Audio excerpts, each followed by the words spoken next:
Or 16 Chinchongers is enough. Guess we'll figure it out later. Always figure it out later.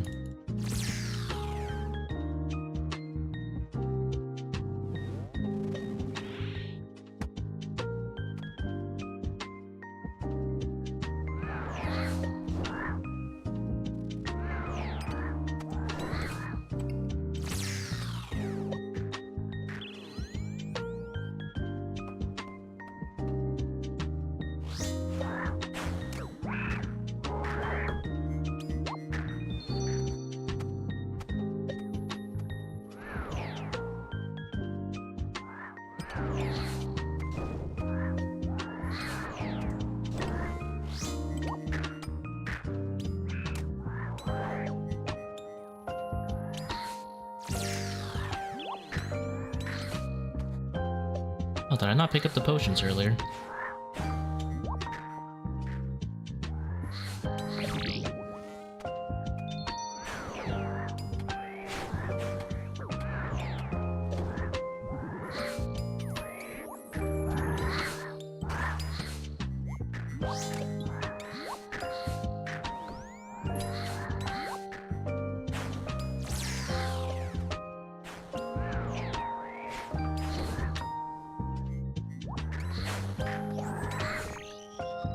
What a disaster this run is already.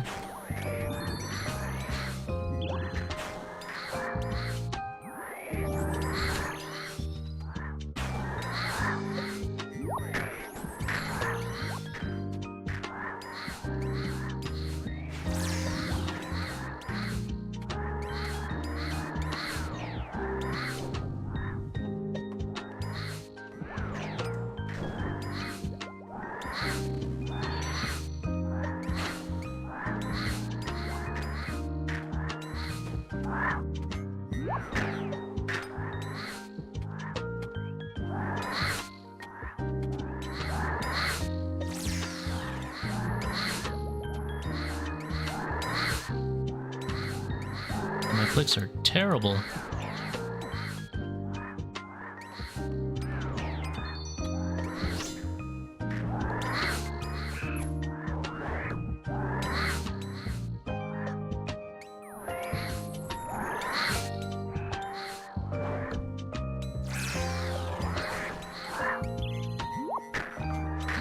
I don't want to talk about it. Lately, that's just a warm-up monkey room. How's it going, Respo?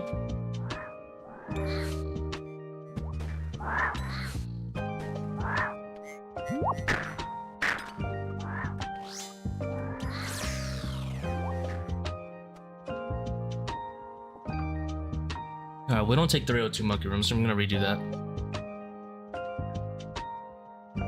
302 monkey room is too much of a shame. Name and shame, you know?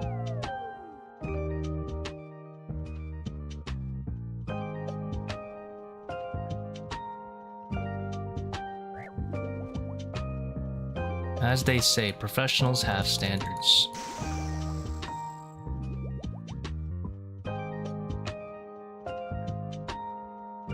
See the invos, you better hurry. Boom. Boom. There you go. Done.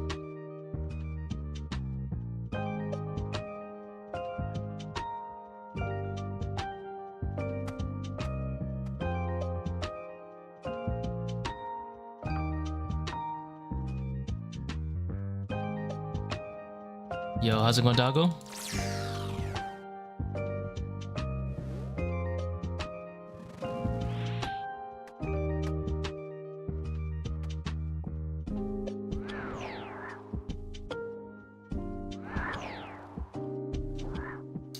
Yeah, overly draining is on.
I hate the way this volatile gets dragged. It's like impossible to lure it correctly.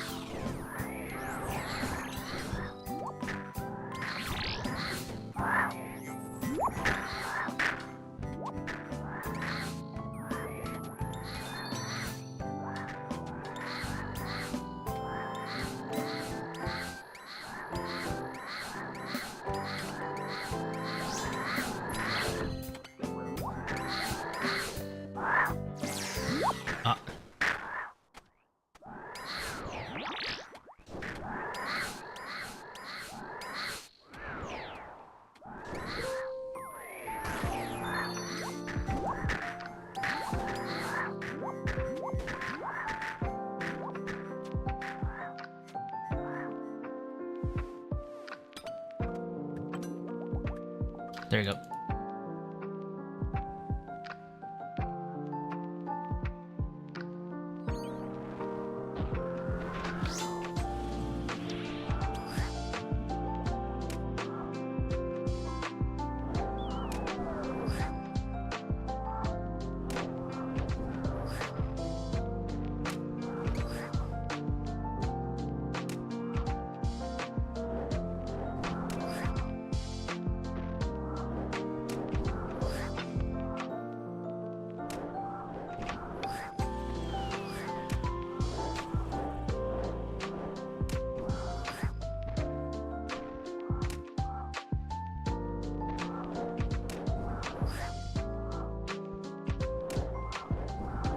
Love the red X-side, thank you very much.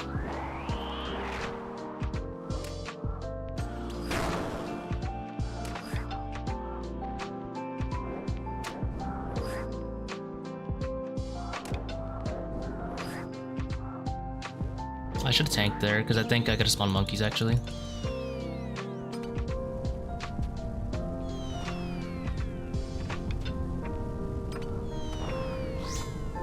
This clicks. Now he's gonna spawn monkeys here, which is a little annoying.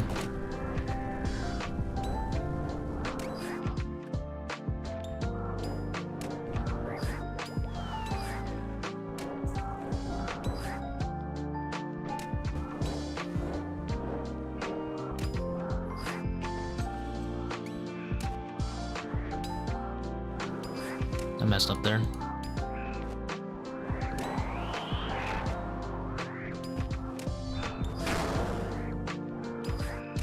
I don't know what part of the cycle I'm in. Oh, I got hit there. Could have died.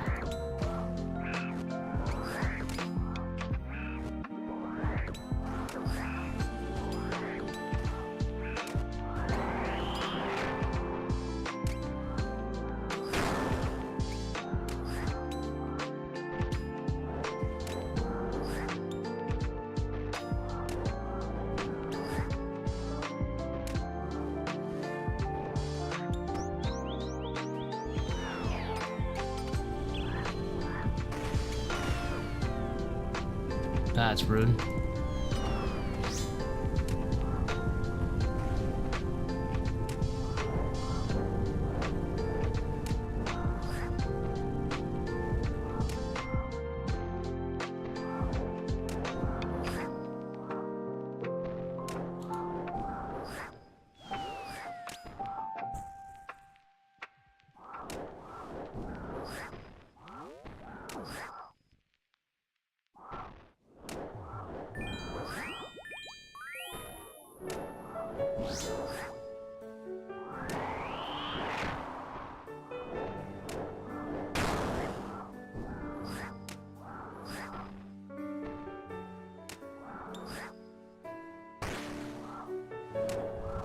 Ain't no way that fireball came flying down here. Scared down. I'm spooked.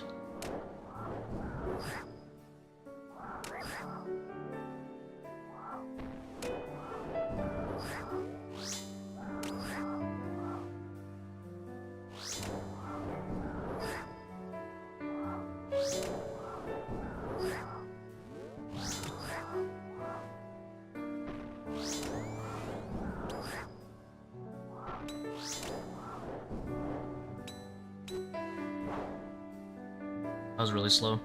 But I did 6 take a bit at the end, and I fell out of cycle. But still kind of slow, even with that stuff in mind.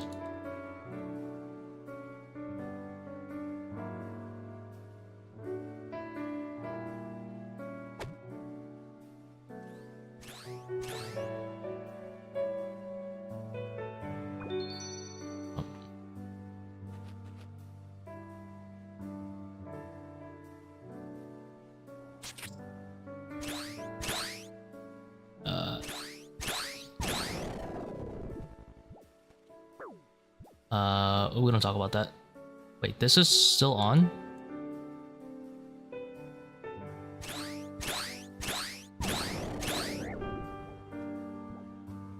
You know what? I will tilt and leave the whole raid because of that.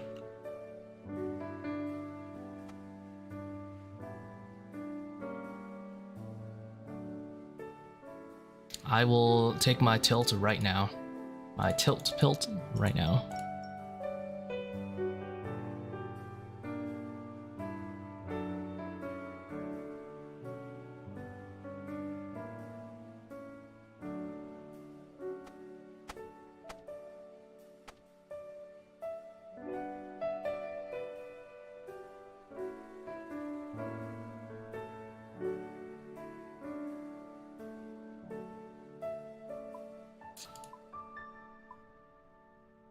It's fine. The Baba wasn't that fast anyway.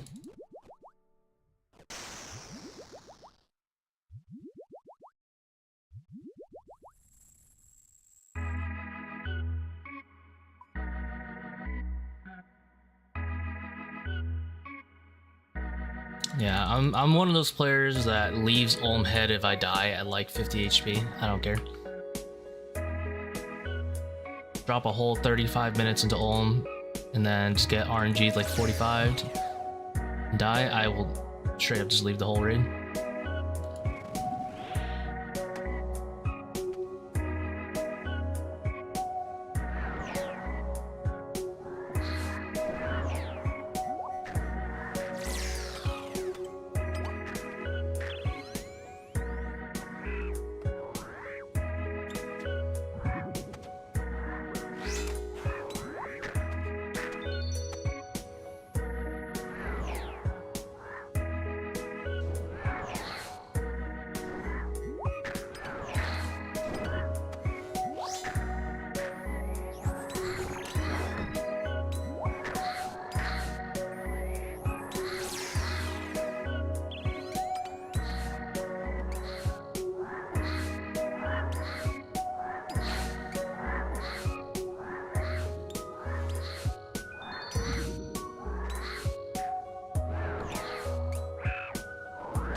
I same tick greeted it.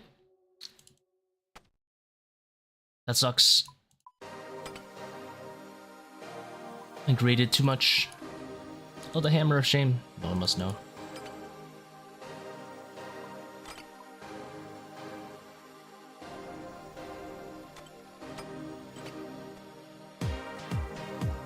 I really thought I could get it in time there. I messed up the order pretty bad. I should never leave that shaman alive, no matter what. Like, I always, like, greet it. I'm like, it's fine. I'll leave the shaman alive so I can hit other things. But then I always regret it. Because, like, leaving the shaman alive is really, really bad. Because he's just summoning thralls. And for a while, he can't break melee. You get chunked to half HP. Is that your issue with Kephri Puzzle starting too early? Oh, like you would step on it before it would hit number 5. I could do 450s without a Sun Karis. Does the raid get much harder with the 70 levels you get with no help needed plus Dehydro? I would say a decent bit, yeah. Dehydro is like another thing you have to get used to. Most of the raid is the same, but you can't get away with as much, especially with no help needed.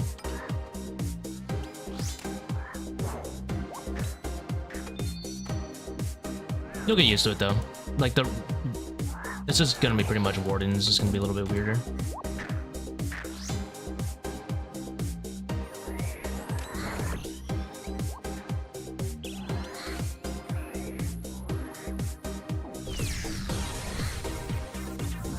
Why did I click the pillar and just 50 myself? I must be losing it.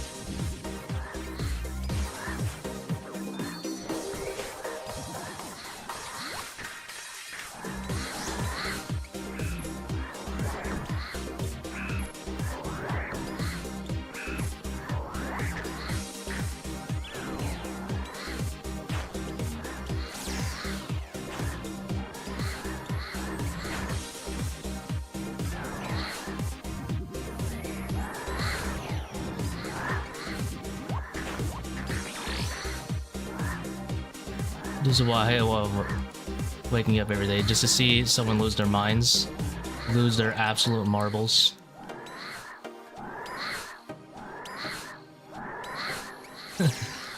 Oh my god, what a drag.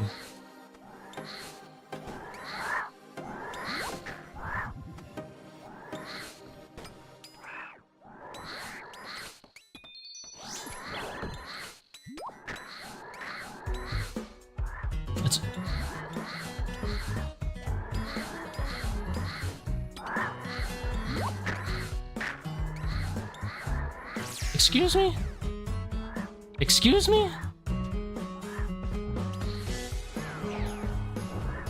Oh, it's a lot of volatile. It's good though.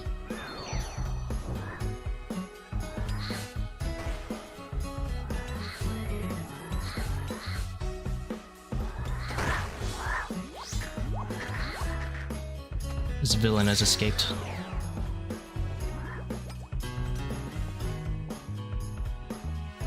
I'm a whole 2 days rusty.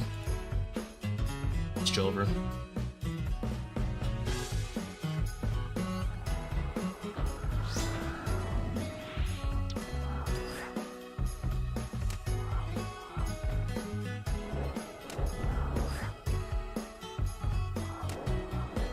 Like, you won't actually notice a difference because obviously you're gonna be Karasing every time. I guess you won't have your emergency brews if you're used to that for like Akkha and stuff. But I would say it's not too hard to get used to for like Akkha and the other rooms. You do have to be kind of careful of deadly prayers though. Make sure you're like in the habit of keeping your prayer above 60-ish so you can always stun even if you get hit.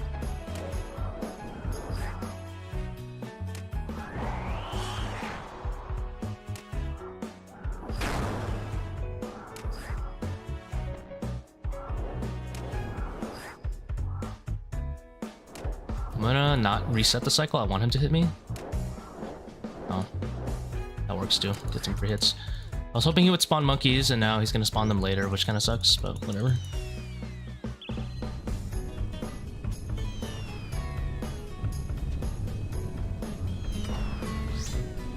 Like this is gonna suck. Half HP monkey spawn. And didn't spawn him. Let's go.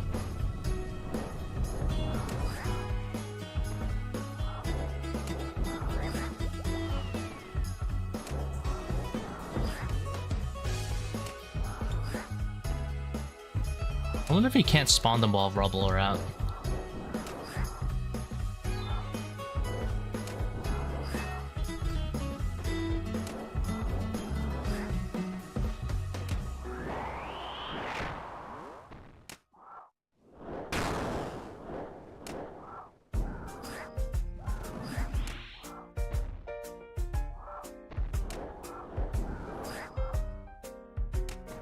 Spawn him. I'm gonna tank here because I really want him to spawn him. Okay, I'm gonna guess he can't spawn them while Rubble are out.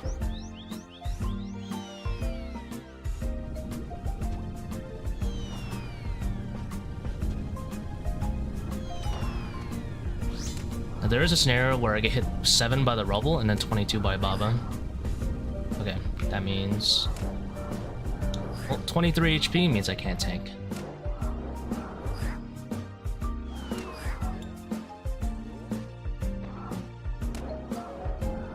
We'll 6-stick, because we prefer to live.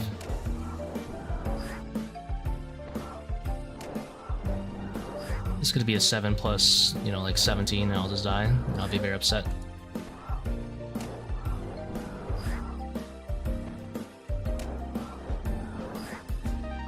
Hey Griffin, sounds like, based on your comment, you already know the answer.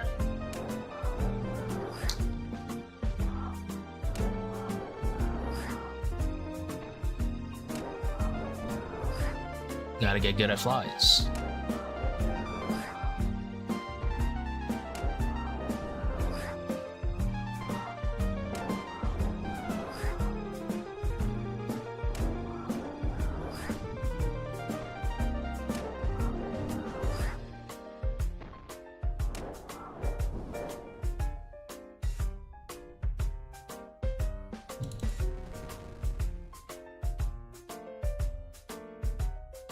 I mean, even if you don't swarm, on average, Kephri should be faster than 6 minutes.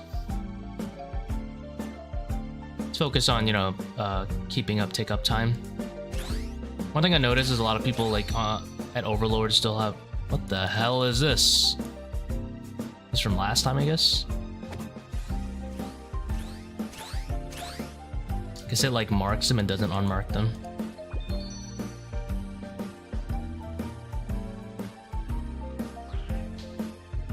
I guess I'm the only person that ever tilt leaves when I mess up that puzzle.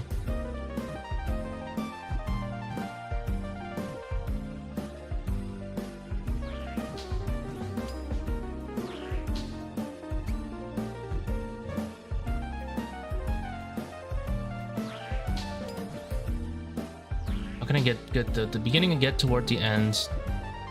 I'm just asked. I know where they spawn, maybe not hitting correct ones first. Me hitting the correct ones first. You mean the flies? I mean, you just hit them in order. And if you're gonna lose ticks and you know you're missing one, then just skip that one.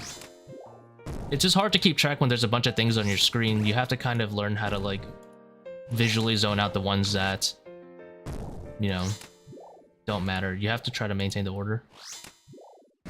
It's just practice, to be honest.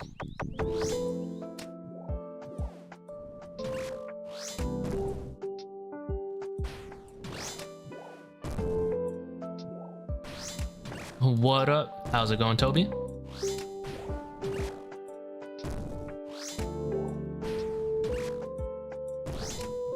Thousand KC mean we stop getting the insane. It means we take a break, but then we'll probably come back.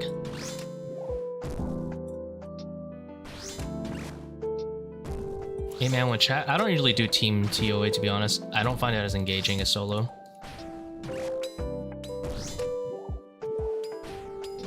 No offense to you, to anybody that does it, but I mean, I'd probably find it more engaging if it was like 600s or something, but not really too interested.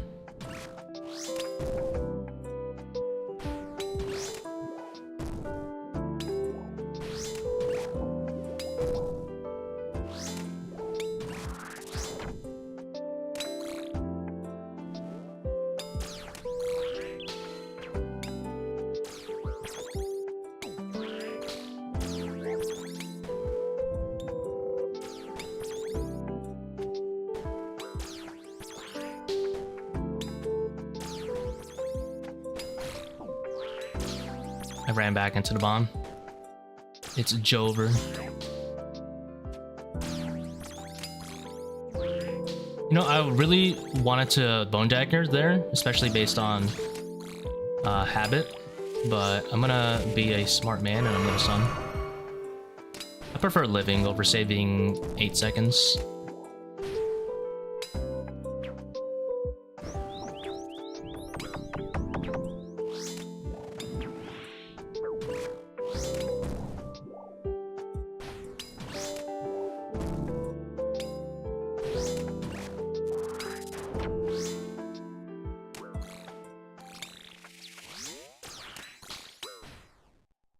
Sounds like I should be offended. No! I lost a tick there. Hope it won't matter. Actually, might matter.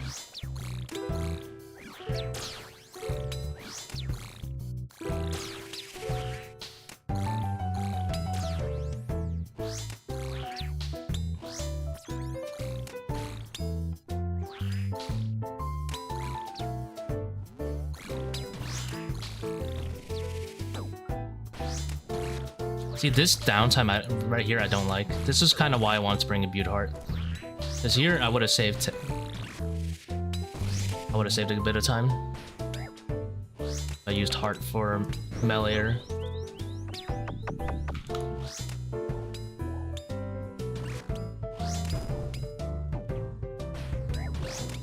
Also would have saved 1 or 2 ticks around here.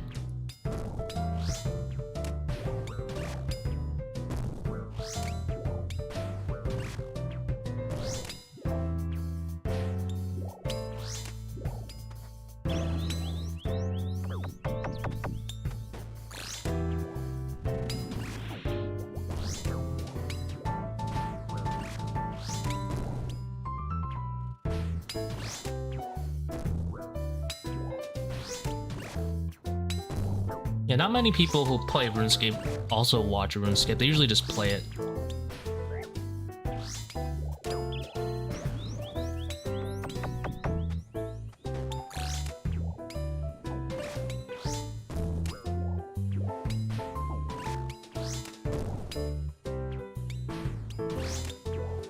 What rune light resolution do you use? 1050 by 731.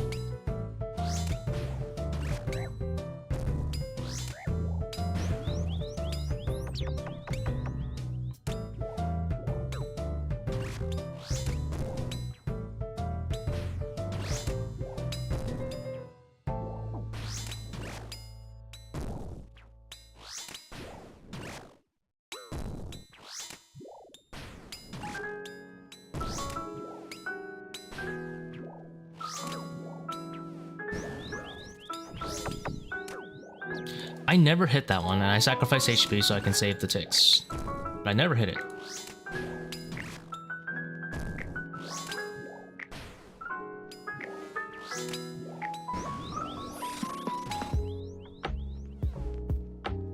That's kind of slow.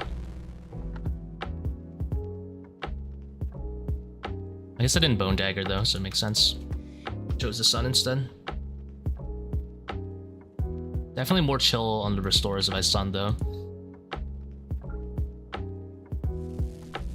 So I brought the Eternals to save 10 seconds, and then I didn't Bone Dagger and I lost 8 seconds. Yeah, it's still profit 2 seconds.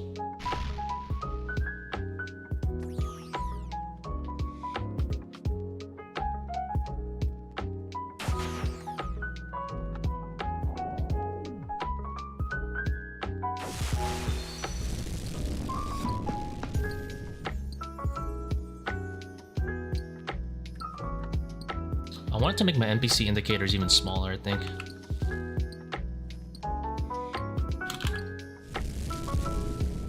I wanted to make them like... So right now they're board of 1. Can I do like 0.5? I think that would be nice.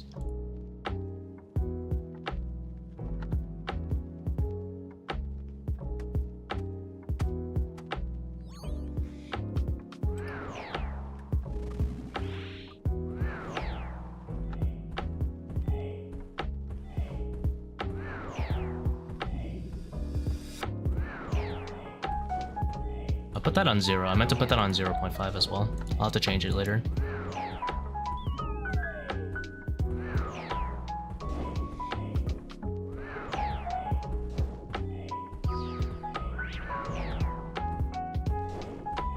I quite like the hole. Having the outline of the hole.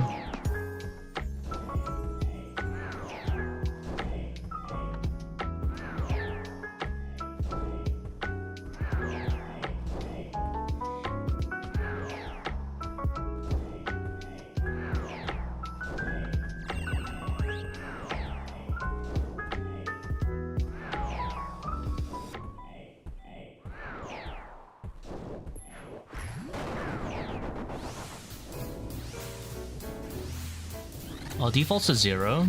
I guess I'll have to put it on 1.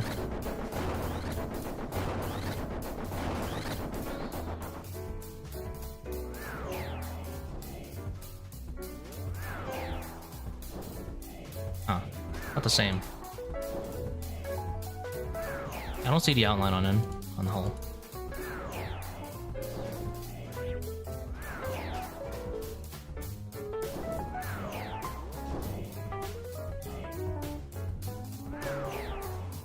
I saw you running a cursed with DDS on a 550 over Seercull. Why that choice? The 550s were really back in the day, to be honest. It was outdated. I would run Seercull now, but for 550, overly draining was off, and we had quivers on instead. A little bit weirder. At the time when I was running those 550s, a Curse Scepter used to roll off 0 invocation. So it would have about 70%-ish accuracy on Zebak. That is no longer the case. Now it's like 30% or less. Or maybe like 34%. Curse Scepter is kind of like just trash now. They shadow nerfed it shortly after Leagues. Oh, I messed up there and I didn't walk him. Lost some ticks.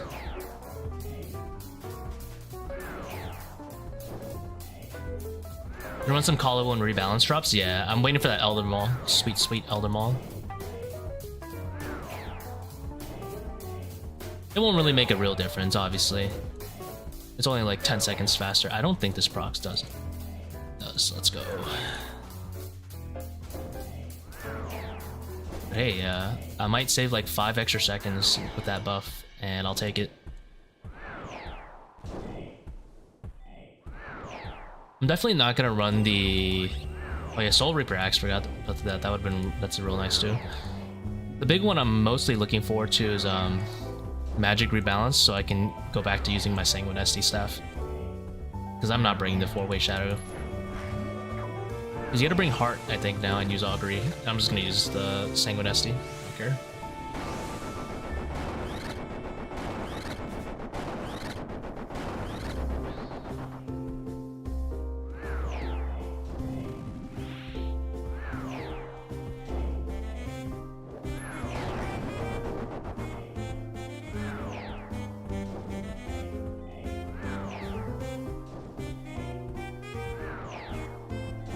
Guess we'll go back to putting these at 1.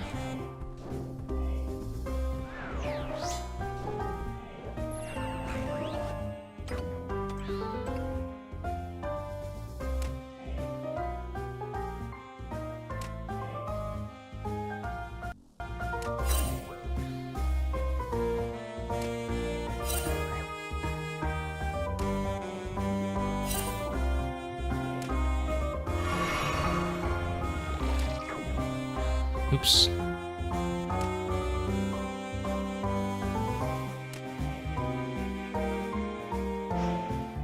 Of course. When I spec it misses. Ay! Almost reefed it. My outline thing messed up? Maybe it was always like that. Sang over Shadow. I mean, that's only for Coliseum.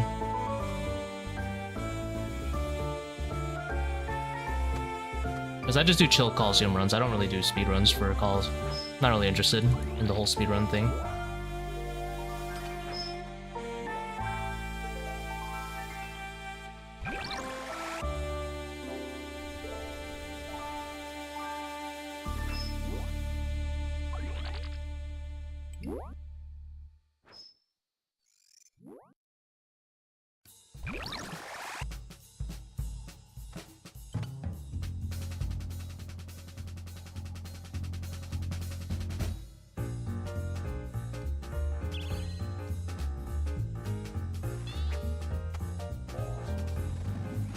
Huge.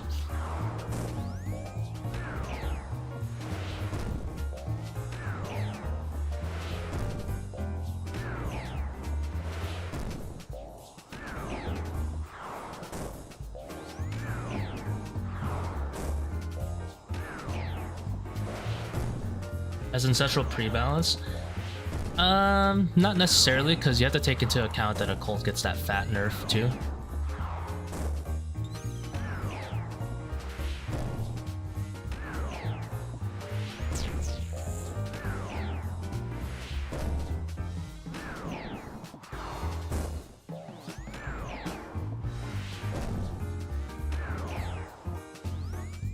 Seercull P4? I'm pretty sure it's not really worth it at all. Oh, that's so toxic. Seercull is barely worth it on P3, which has like 4 times the HP. So, I guess it might be worth in like an 8-man group, maybe. But compared to a DPS spec, I would say it's probably not even worth. Oh, should have just wave skipped it. I'm getting chomped by this croc here.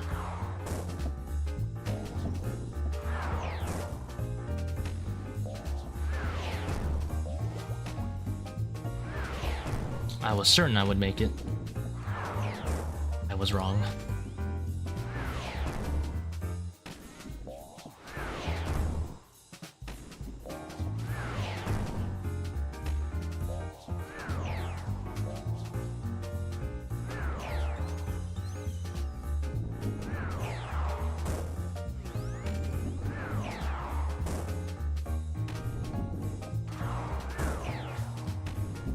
Yeah, I found some like interesting things about the bitter spreadsheet. Like, I was testing out like what's the time save of Ralos on Ice Demon, and on bitter spreadsheet, Ice Demon has a defense floor.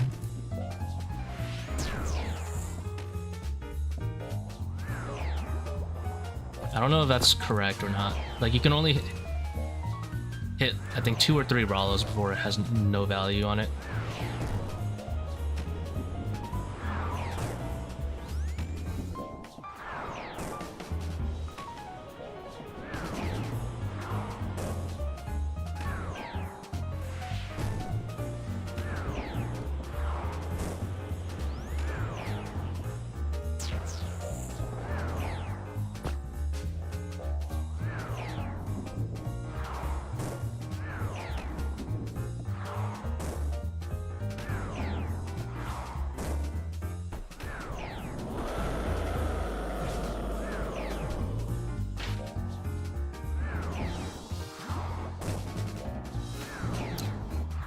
Adds up to the 3% difference. The thing is, Augury doesn't, sorry, Shadow doesn't scale with Augury, so I think it's still a net nerf. I'm kind of laggy right now.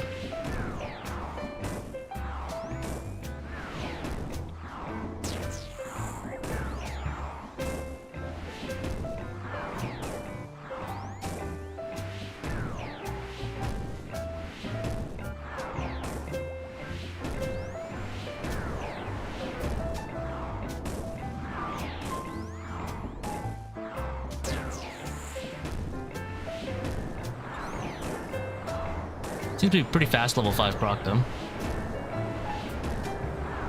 Deny the heal here.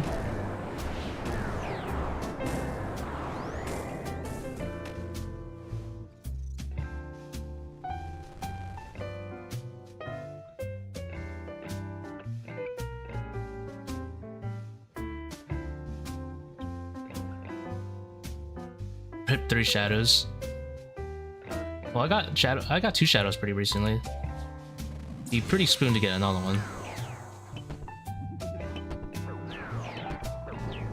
At 920 and 923 KC, we got shadows. But I will take more. Absolutely will take more.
Every day is potential shadow drops.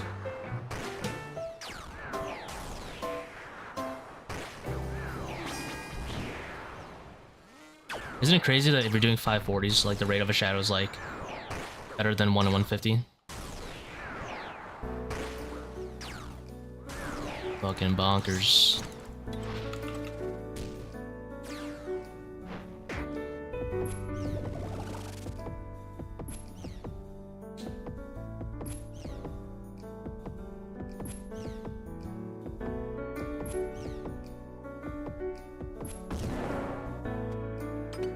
Gonna report that as a bug? Damn.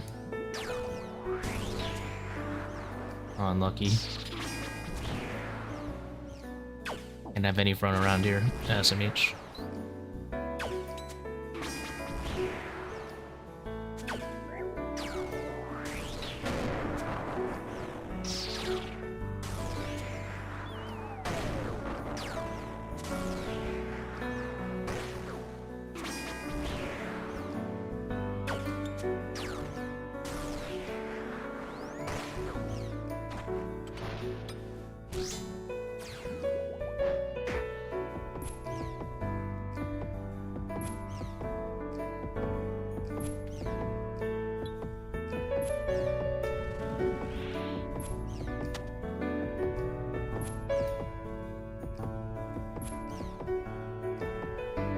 It is too good.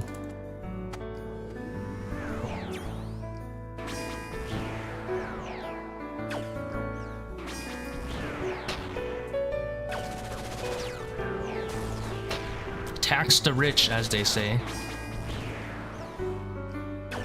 Or is it eat the rich? Be both these days. Probably should be both.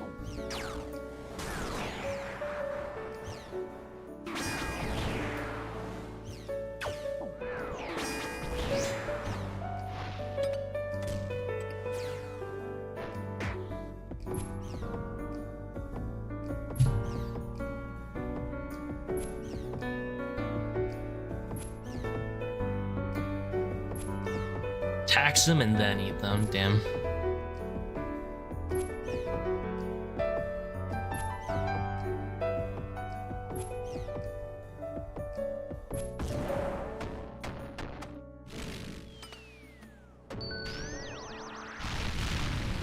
$28.5 entering P3. And you bet your marbles that we will be chilling on restores. Holy loud. Why down there, Wardens?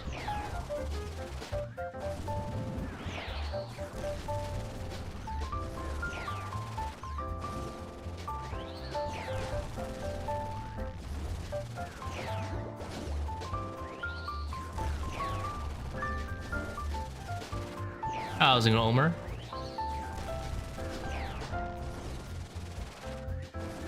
Good luck, thank you, thank you.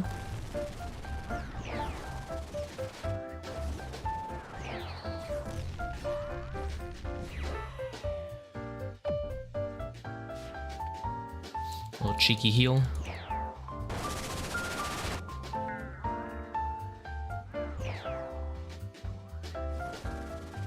Probably losing a tick by not bothering to memorize, but I don't really care.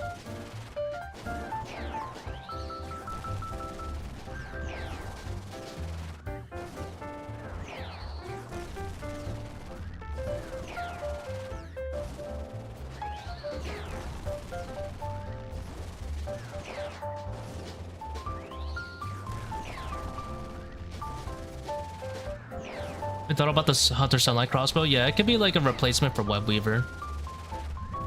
Or summon Thrall so he doesn't troll me here. I can overheal a little bit more than this. Yep. It's like a decent replacement for Web Weaver. But it wouldn't be a replacement to like Tbow or anything like that. So you can basically do like Quiver and then Hunter Sunlight. The thing is, it's worse than Web Weaver unless you bring a Buckler. Bringing Buckler's kind of weird. For someone who owns a Tbow, it's kind of weird. And I'm pretty sure it's still worse than Blowpipe for P2. I haven't actually tried it for P2, but I'm gonna guess it's worse than Blowpipe, considering Webweaver's a lot worse than Blowpipe. So, I don't know, it's like a weird kind of like, if you're too broke to use a Webweaver, it could be better if you bring an extra slot. But you could also just bring an Anguish with the Webweaver. So like, I don't know why. I just don't know where you would realistically use it right now. The main thing that might be a thing is when Project Rebalance comes out in about 2 days, Bob is going to be getting a heavy ranged weakness or to crossbow bolts. The Hunter Sunlight crossbow counts. So if you're like crossbowing Baba in between boulder skips, you can get in like 2 shots on his weak style. But like I haven't done the math to see how good that is. It's probably gonna be like a 40% chance to hit or something, I don't know. I don't think it would be worth.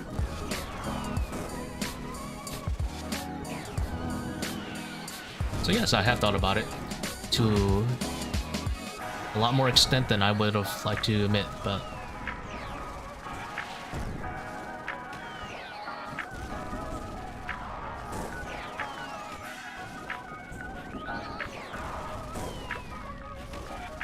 it's worse than a dragon crossbow for like Zebak though, because ruby bolts are broken AF.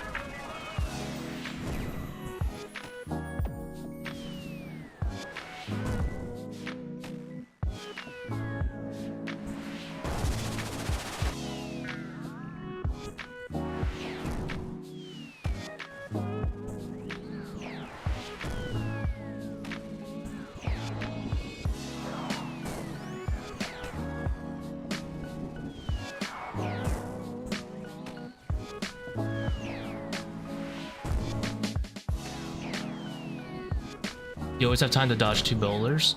That depends. It's just like when you, depending on the proc and Baba's timing. I use the 3-second rule sort of, where if the first boulder drops within the first 3 seconds of Skull's landing, like landing and being clickable, I'll usually dodge 2.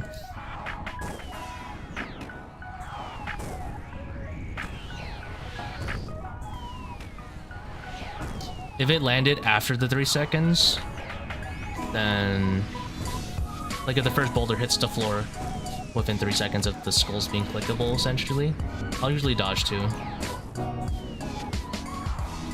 There's probably a more precise timing, but I just do a random 3-second rule.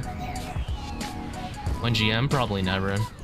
I'm very uninterested in getting a lot of those tasks done.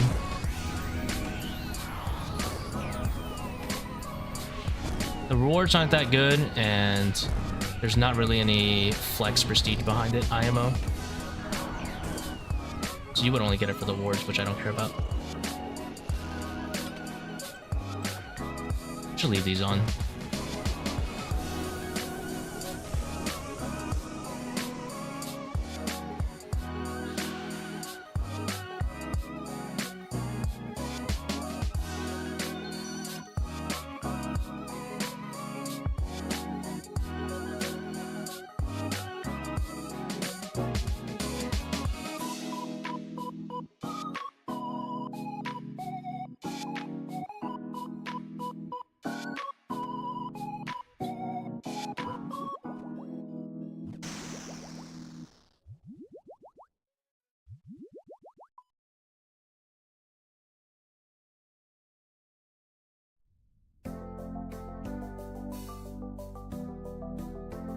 Yeah, Throw Lymph is kind of nice, but I mean, 130 feels so long already. I don't think I would ever feel the need to go to 2.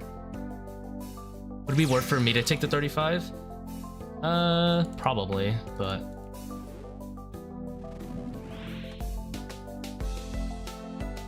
if I remember, it was something. I remember getting scammed by the core calc once, where I thought I could like 3 down, and then I couldn't. I just decided not to do it. But I have gotten a lot better since I tried 545s.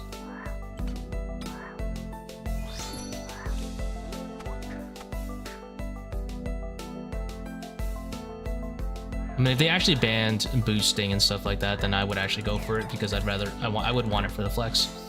But right now, the flex means nothing to me.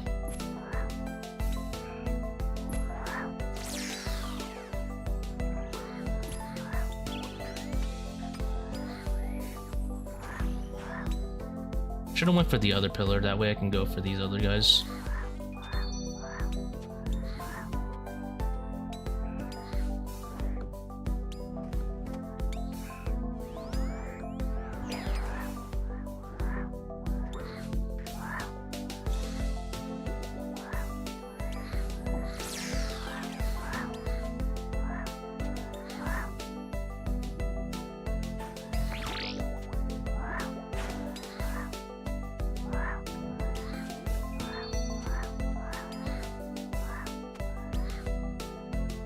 I'm just gonna waste this one, I think.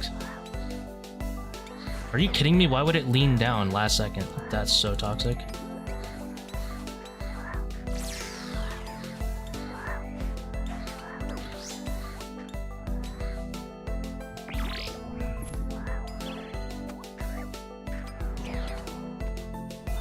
At least I blood fear healed.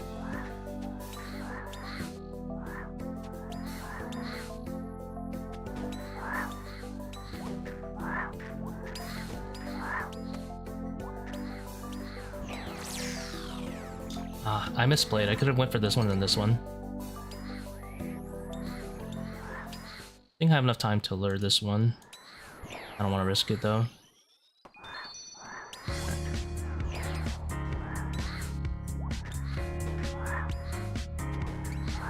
Oh my god, this shaman's just being a villain right here.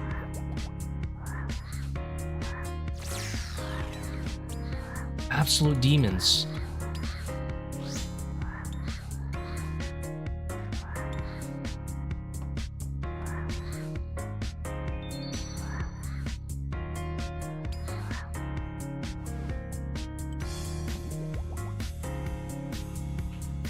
That's probably not worth it. I should probably just blow pipe them. But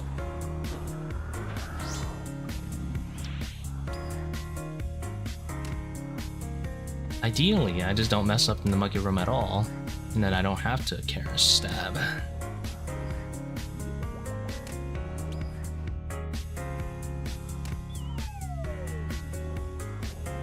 What state? I'm in New York. Oh, I messed up. I can go one more cycle because I offset it.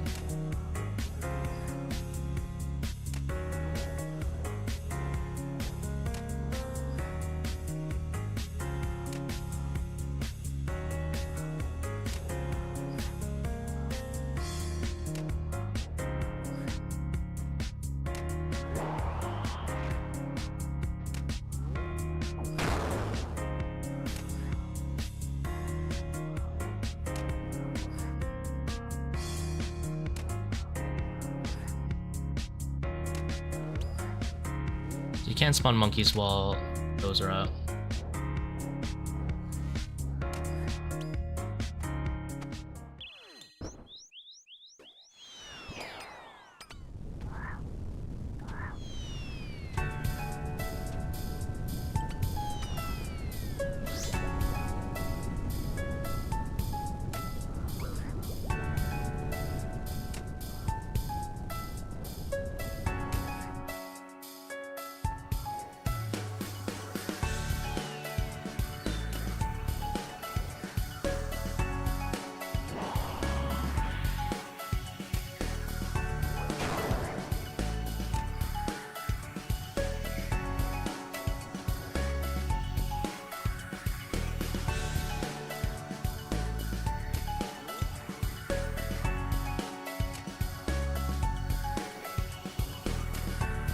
Project Rebalance gonna change anything in ToA?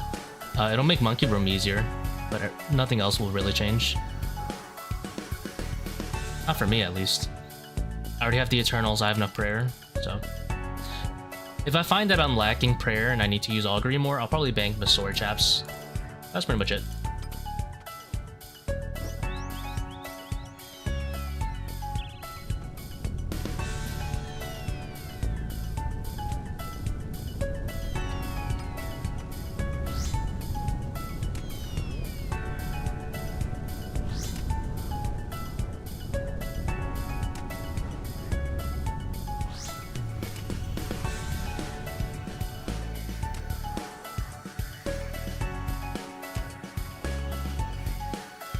Oh, I wasn't supposed to reset the cycle.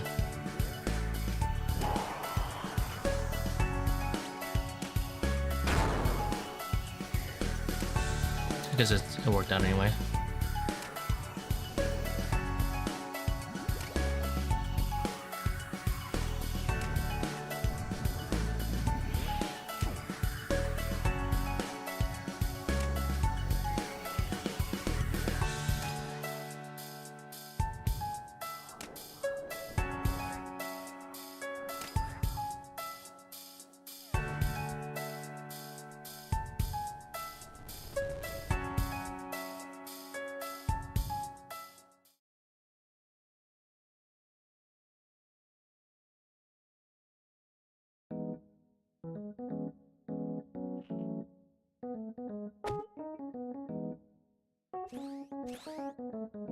Oh, suboptimal pathing, lost 1 tick, it's doomed. Never financially recover. Time to leave the raid.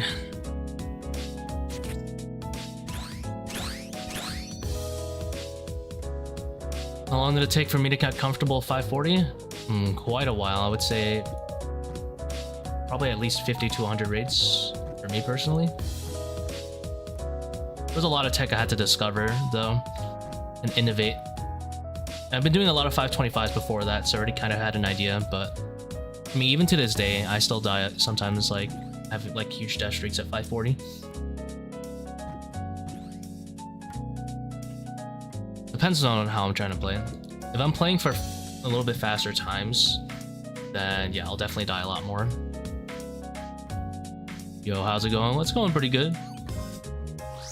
How's your afternoon been, big boy?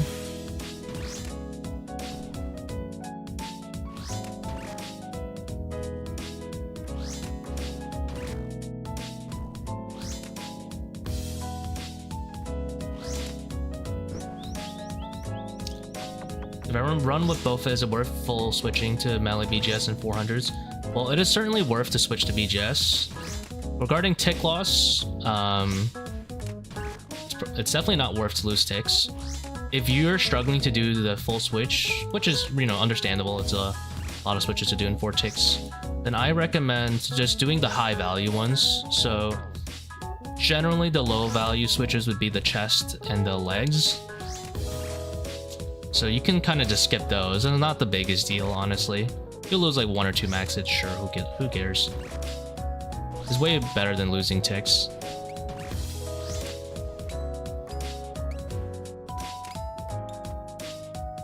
So, I don't know, maybe cut it down to like a 5 or 6 way switch if it helps. Or even further if it helps. But definitely get the gloves and amulet. And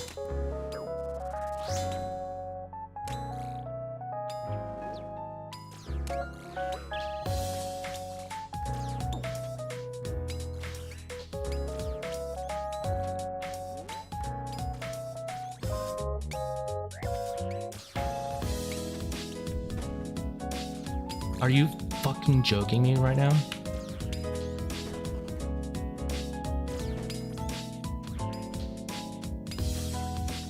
Whatever.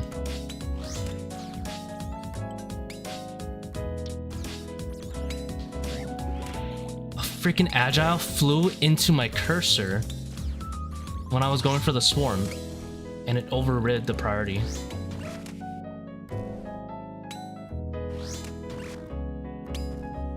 That is the most troll shit I've ever seen.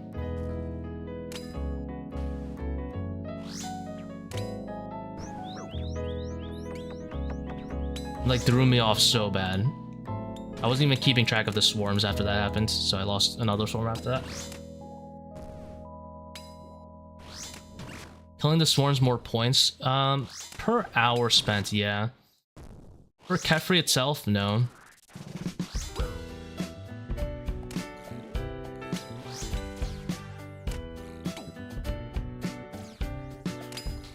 Like, I'm pretty sure if you do a no swarm Kephri, you're probably looking at like an 18% drop rate instead of a 17. If that's true, I don't know, the point tracker is always like, fake.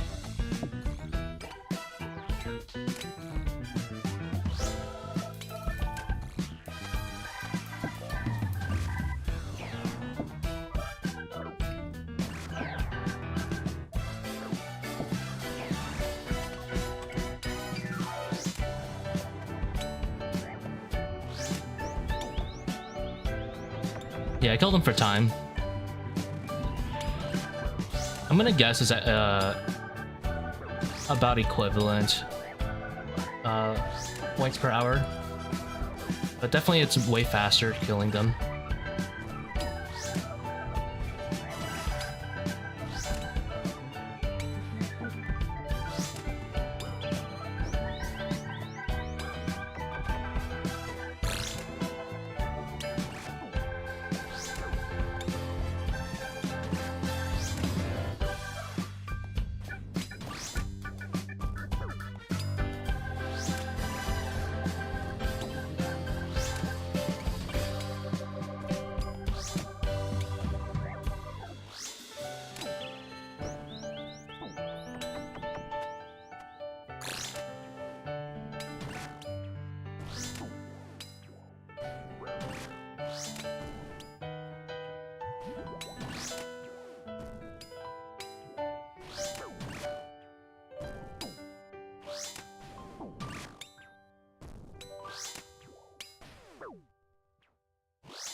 That was scary. You know, the funny thing is, I know why that happened, but I didn't really think about that being a thing. So someone told me brown eggs don't do explosive damage, but that's like true and not true at the same time. Because oddly enough, if you're close to Agile Swarm Cap, then if the brown egg wouldn't have spawned, because not every brown egg is going to spawn in Agile when you're close to the cap. So let's say the game can handle like 6 Agiles, right? And there's 5 currently alive.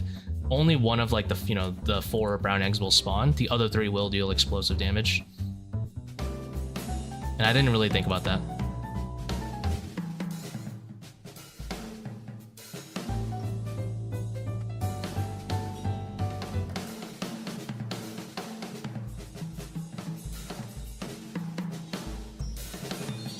Hey, just checking in to thank you for all the streams. Learned Infinite and have been learning 540s. Had all the purples now at 101. Holy, that's so spooned. I respect it. Congrats, dude. Appreciate you watching, of course. Every purple at 101x is insane.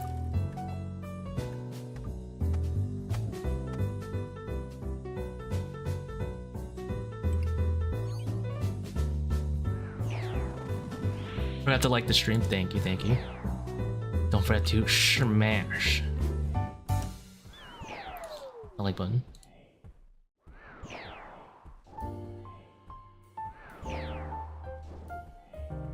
What else did I say? Click the bell, there you go. All notifications.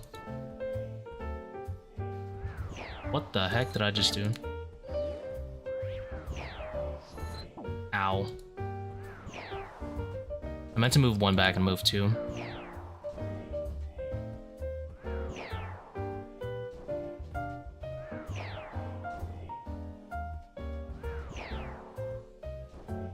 Is it worth upgrading to Sang? No.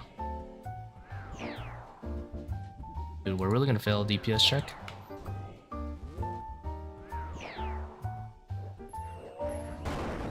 Dodge that. Nice. Life or death.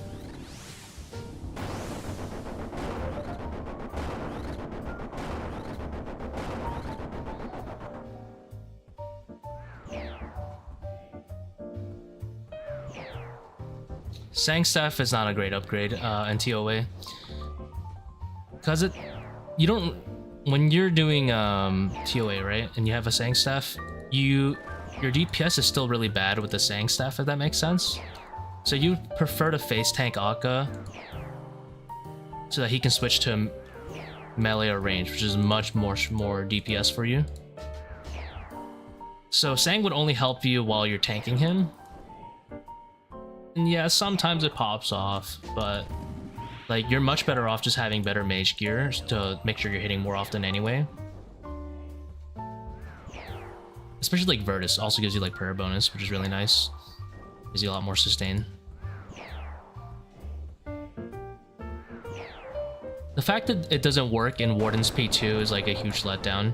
If it worked in P2, then I would probably recommend it, because it would really cut down on your supply cost for P2, but it doesn't, so.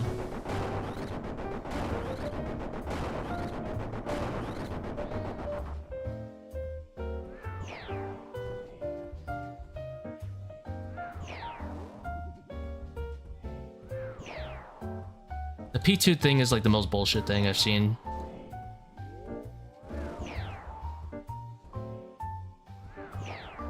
The fact that it doesn't work there.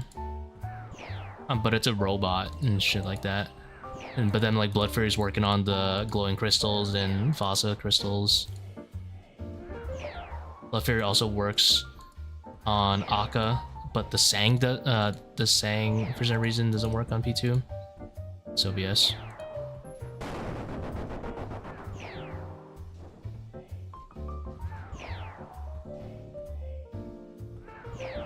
Should put on my Prims and put on Piety, I think. Let's get ready for him to switch.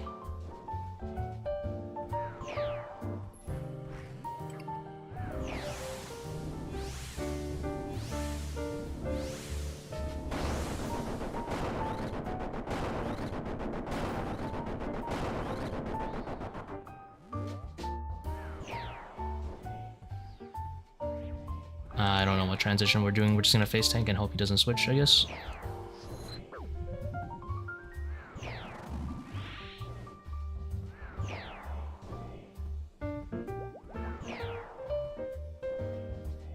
Fear doesn't work on P2 either. Well, the only thing I was saying was like there's no reason it shouldn't work on P2. Can't even use like the robot argument, like the automaton argument, you know, considering like half these people aren't even alive either. Blood Fury works on Baba and she's an undead. Although Sal doesn't work, so she's not really an undead. I don't know.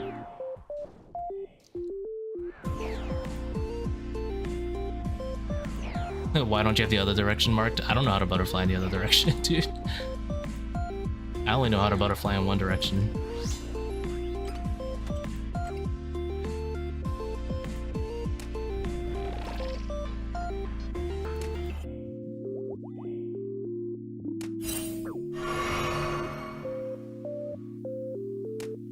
Should try Dolo 540s. I have tried it a little bit.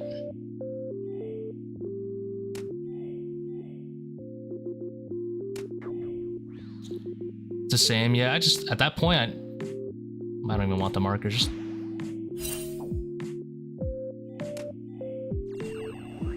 keep it cleaner. I've tried some Dolo 540s, but I don't run them the same way No Monkey runs them. Like he 6 tick red X's on one account and has the other one. Like one of them is like maging Baba or something. I just ran them with the exact same setups, but I didn't make it. I did not, in fact, make it past Wardens, because the way I was playing them out, and I would only play in this way, is if I could get both accounts to about, I would say about 80% efficiency of a regular like solo play account, then I would consider it, but I'm not there yet. Like, I was running mid, Akkha, Double Trouble on both accounts, because I wanted to hit shadows.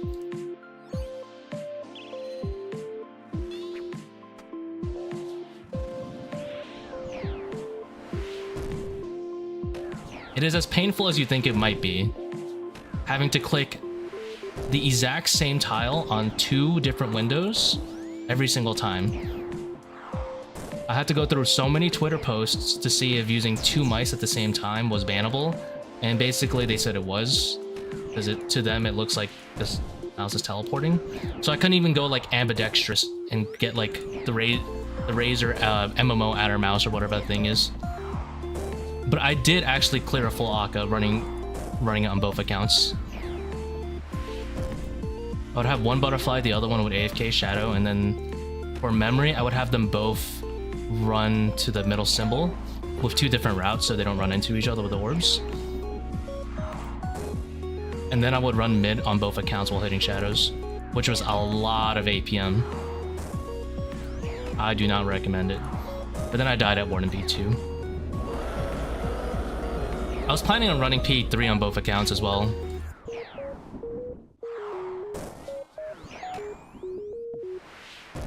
I mean, it was somewhat promising.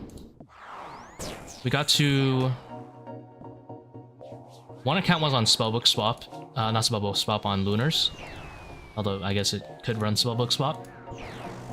So that I only had to drink Restores on one account. I would have it share the potions with me, if that made sense. Oops, did not mean to run like that.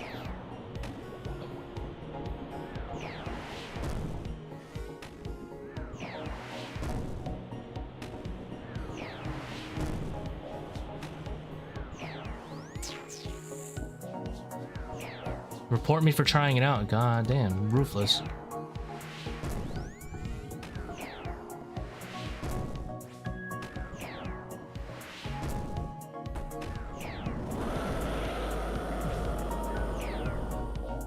Yeah, Monkey Room was definitely the hardest part. I instead opted just to run it on one account, to be honest. I just ran a duo scaled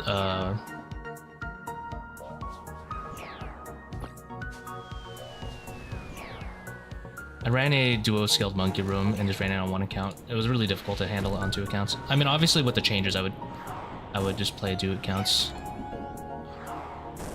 Thoughts on using SGS for brown eggs and Akkha shadows? About that. You've given me a great opportunity to shill my 445 video. I have a 445 video where SGS brown eggs and Akkha shadows. It's great.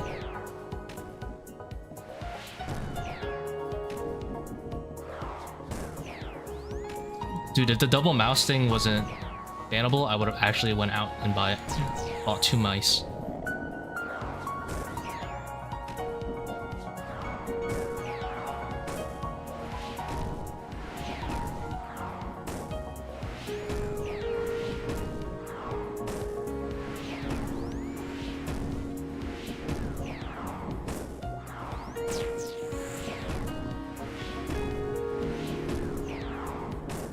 To me, that's like a true dolo, like when you're actually going for a time. But I was so slow at it. Like my Akkha was like 5.5 minutes. I would not recommend.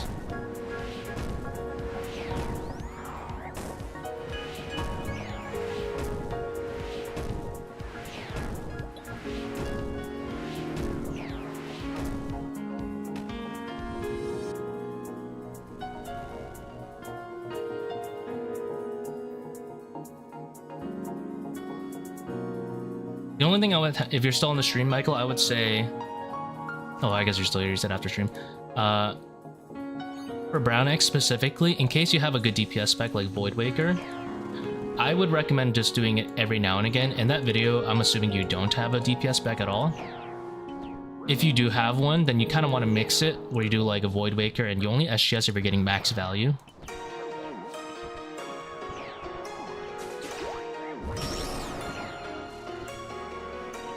Oh, Claws. Oh, Claws kind of suck on Kephri, though.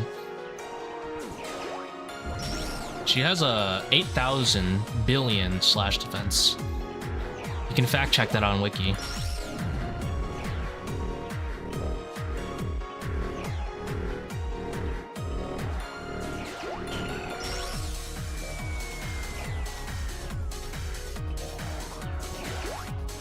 Alright, never mind. If you don't have a good DPS, if you don't have Void Waker basically, or ZCB, I would just spam SGS probably.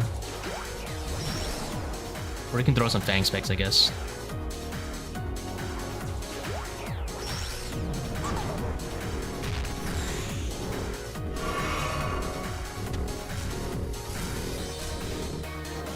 No, not 545. It was 445. It's like a mid.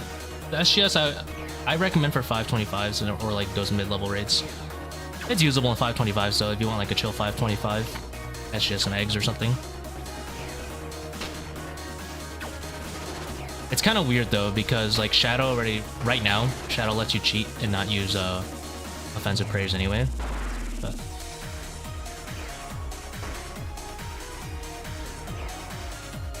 I don't think this is a grasp angle. Yeah, 19 HP.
Yeah, you could probably do some like quiet prayer 500s with no overly draining and just chill.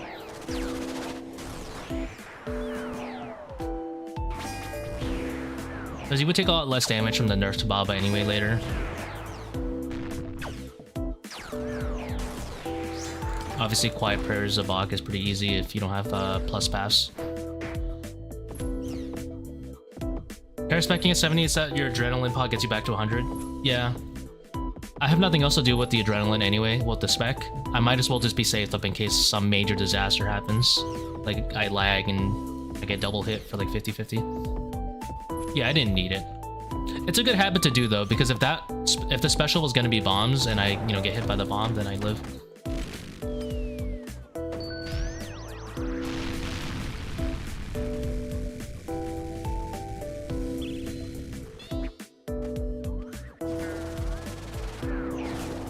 Just Monkey Room? No.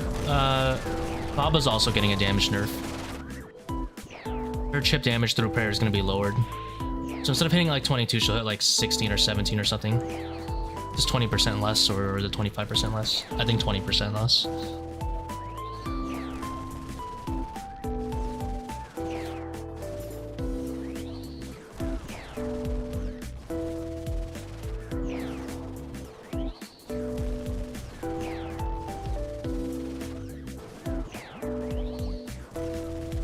Overly draining at 400 trolling.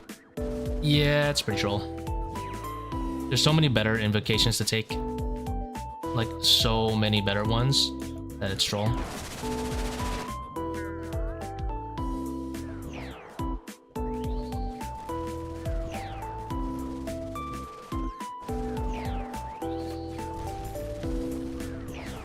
Negative fire defense.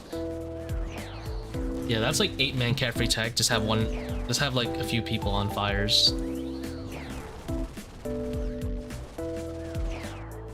Or not fire standards. I can imagine they gave her all these damage multipliers for harmonized, and then they forgot to actually like adjust her magic level so it's usable. And then you just end up splashing, but you have a chance at hitting 80s.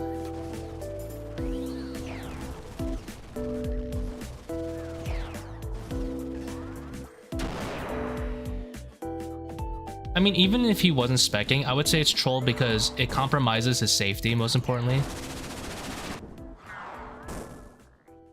Not having as much, Karis kind of like fucks over your P1.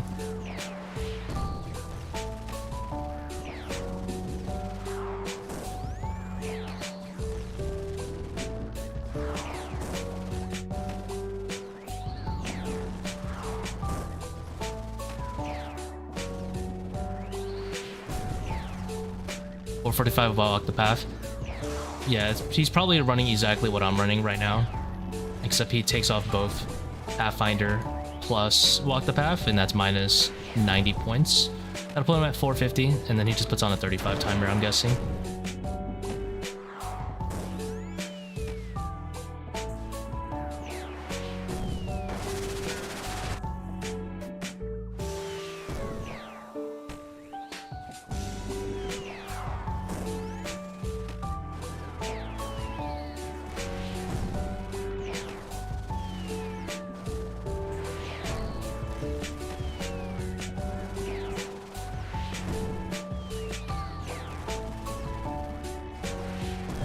I don't even understand how standard spellbook is supposed to work in ToA at a base level, even if two bosses are kind of weak to it. Well, Baba actually...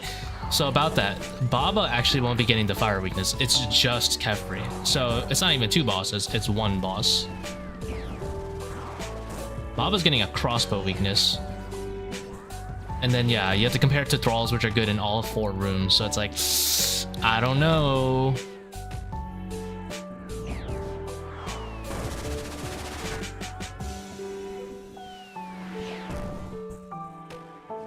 I'm guessing it's just like group Kephri tech. It'd be nice, I guess, to have like 1 or 2 people on standards just for Kephri, and everyone else would just, you know, run actual spells. Like, you know, like SPS and Thralls and stuff like that. Just to speed up Kephri specifically. It's kind of like Ice Demon, I guess, if you think about it that way. Like, yeah, Thralls are good everywhere. Standard is good at Ice Demon and vulnerability on Tecton, and that's pretty much it. So I guess it's in the same sense where you just have like 8-man teams, maybe like 1 or 2 people bring it, and then everyone else is going to be on an actual spellbook.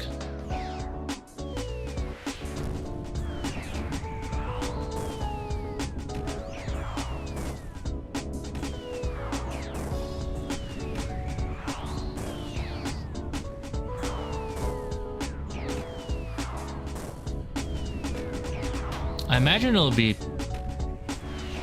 comparable to Harmonized for the Overlords, but I don't know. I hope it's like insanely strong for Kephri. But it would really have to be strong at Kephri. It would have to be hitting like 50s every time almost. Really compete with Fang.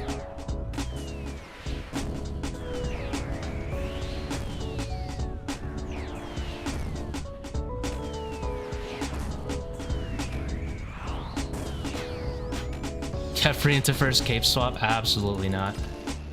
Absolutely not. You have to cape swap back is the worst part. If you could just stay on it, it'd be great. But you have to stay. You lose Thralls or Baba would suck. Masori body, hey, congrats.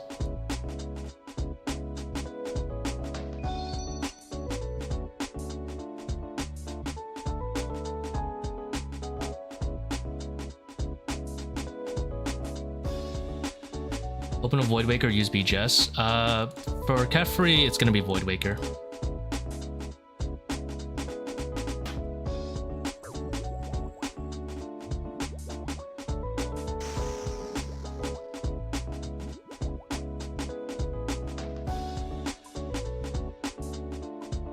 Defense reduction isn't that good on Kephri, so I would just Voidwaker spam.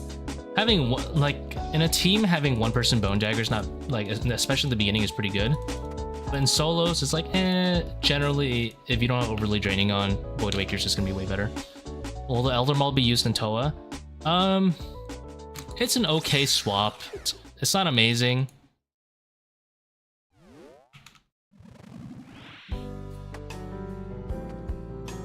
It's like decent for like Wardens and stuff, because they don't have like crazy crush defense. But you wouldn't use it at Baba or Zebak. Those are still better to use the other ones, you know, BGS and stuff.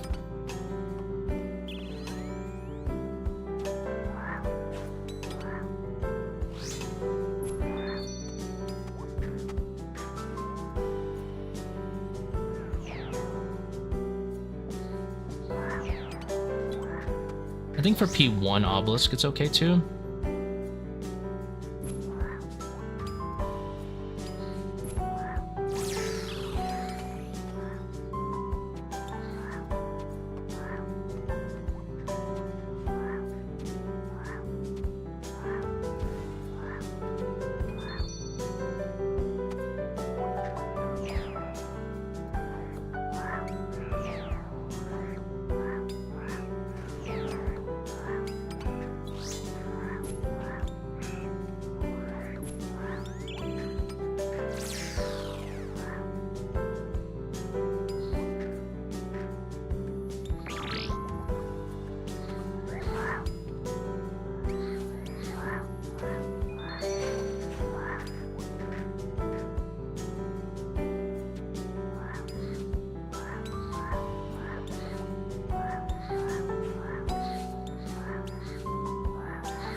Whoa, don't forget that.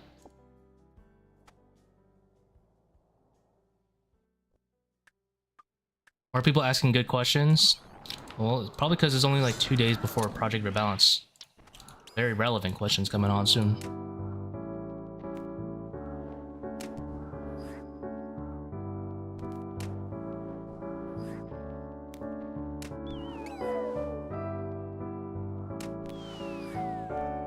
That went surely. Alright. I was like, if that bounces me, I'm gonna be pissed.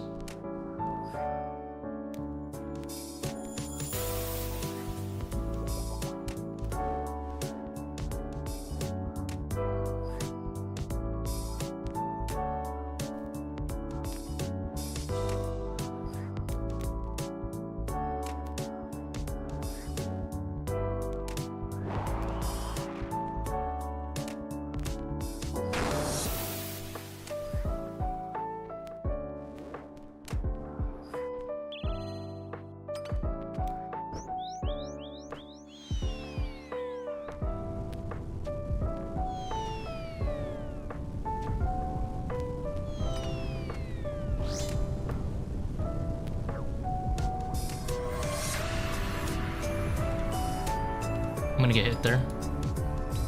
So humble. I messed up.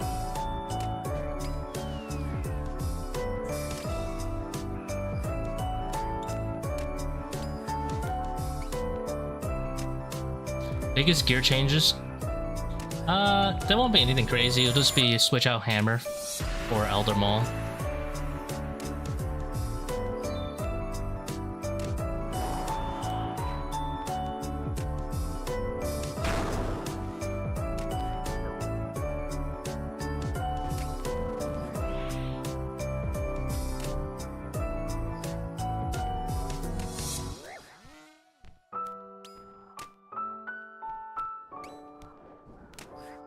Eternal boots, yeah, that's very specific to just ToA.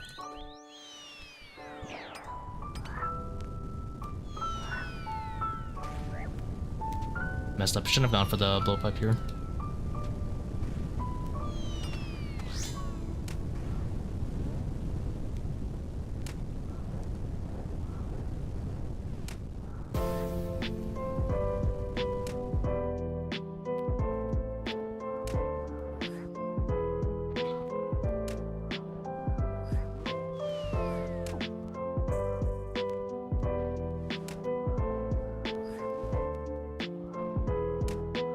Has that blowpipe ever hit Baba? Rarely.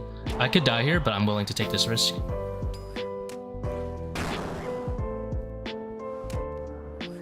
Maybe like 1 in 10. I should probably keep 6 ticking so I don't die.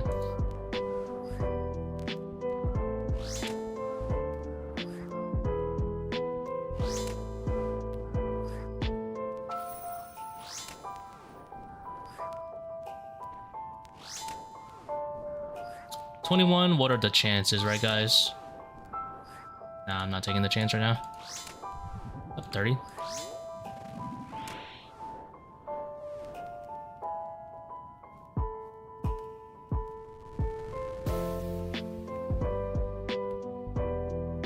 I don't think it'd be worth taking Eternals in the other raids. Well, especially not TOB, but I'm gonna guess probably not for Chambers. Well, it's still best money with Fang Masori solo. Yeah, I mean, assuming you're doing like fast 540s. Yeah.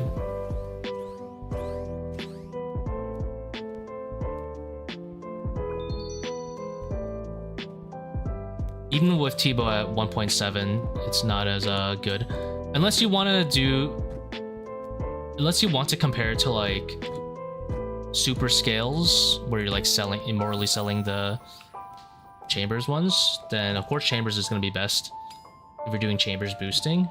But in like normal solo rating, yeah, ToA is still the best one. Like decent bit too. I think Chambers, let me see what Chambers is at right now. Osiris Cox, drop table? Not drop table. I don't know. think last I checked, Chambers was like 14 mil if you're fast, half decent fast. But yeah, ToA is so much.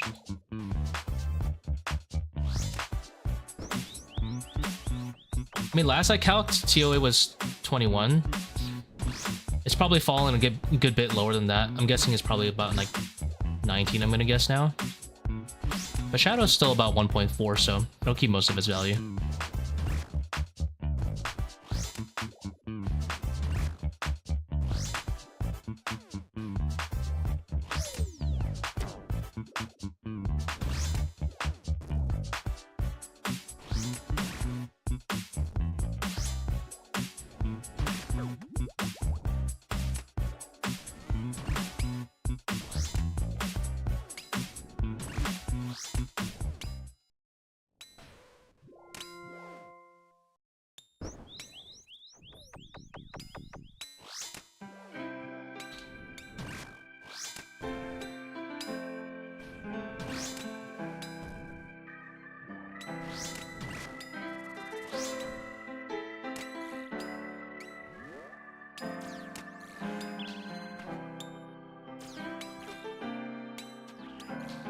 I clicked the soldier, man.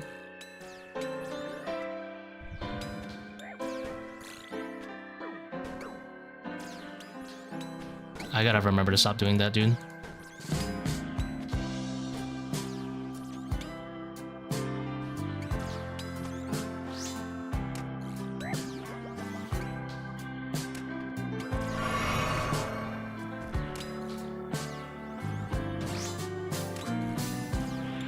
We prefer to live today. We will not Bone Dagger.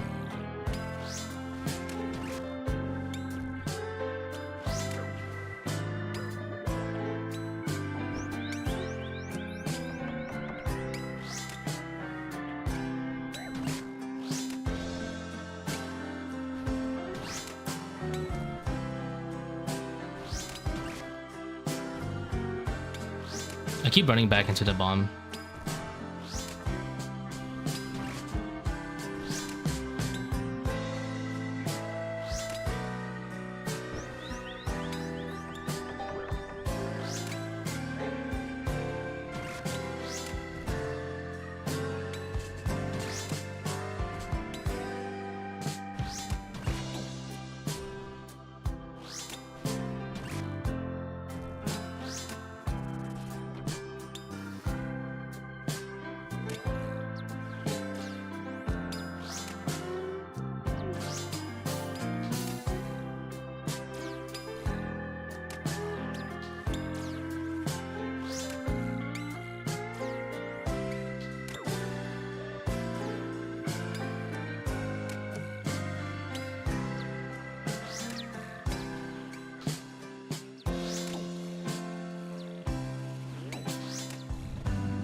Infinite run, yeah, true.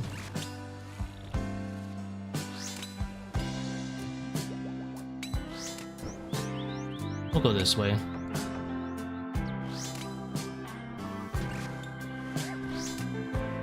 it's easier on the prayer doing the Karis method anyway. It's usually the redemption once or twice.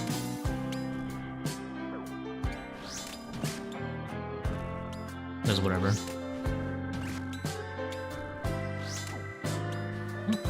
Looks like the Bone Dagger didn't matter at all, so I'm just gonna hit every single time.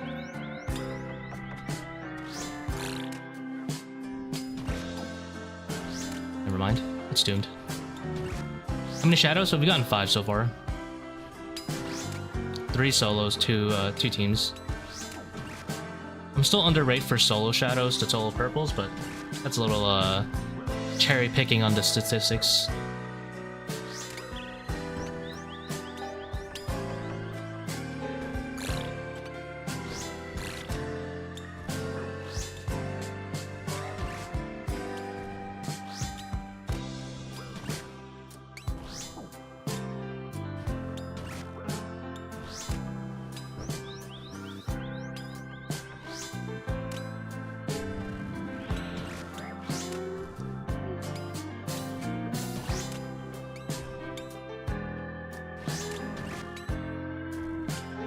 Someone struggling with 400, you think Elder Maul's worth? No. Elder Maul would not be a real consideration. It's at best a switch right now for Wardens. Like, you know, you just throw it at Obelisk or something. That's pretty slow. But it's not a real consideration, no. Voidwaker's better, Masori's better. There's just a lot of better things. How's it going, Mitchie?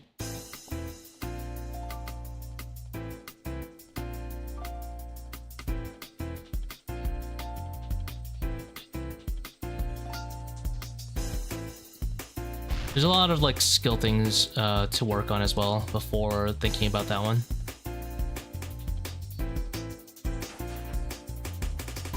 You probably just need actual practice in the raid. There's not really much gear other than like a full shadow that would be able to help you brute force to that level of degree where gear matters. ToA is like way more skilled than the actual gear for the most part, up to 400. And then gear is really, like the shadow really only helps you getting into like past 450, to be honest.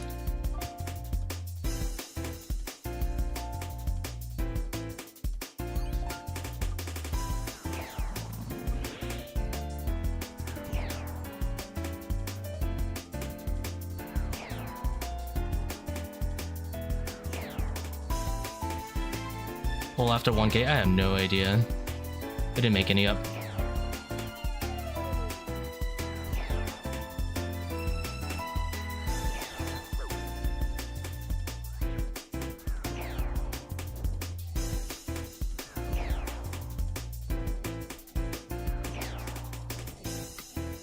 What do you think about croc farms on 500 invos? The hell's a croc farm? Is that the water thing that people are doing? The boosting thing?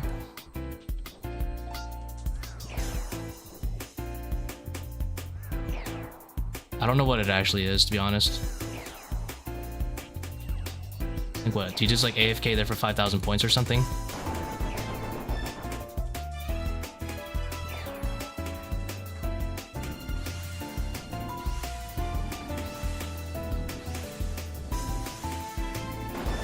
I'll be honest, I have no idea how that works.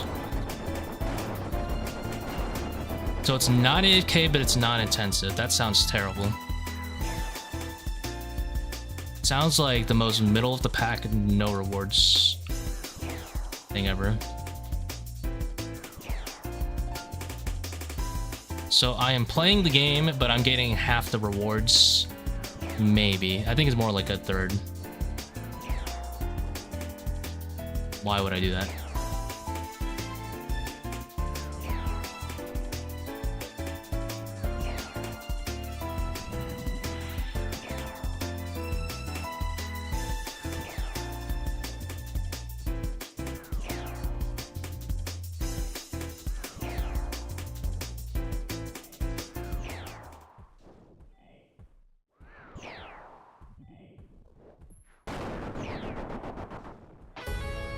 I didn't think that would proc, I didn't trust.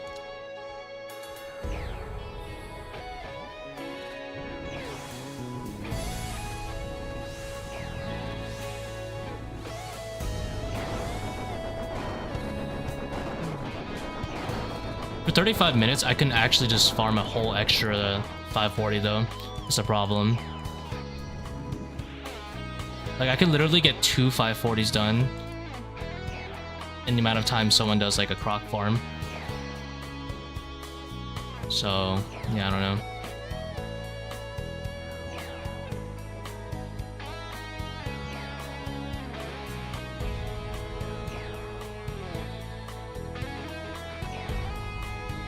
It doesn't even sound like the problem is it doesn't even sound like good.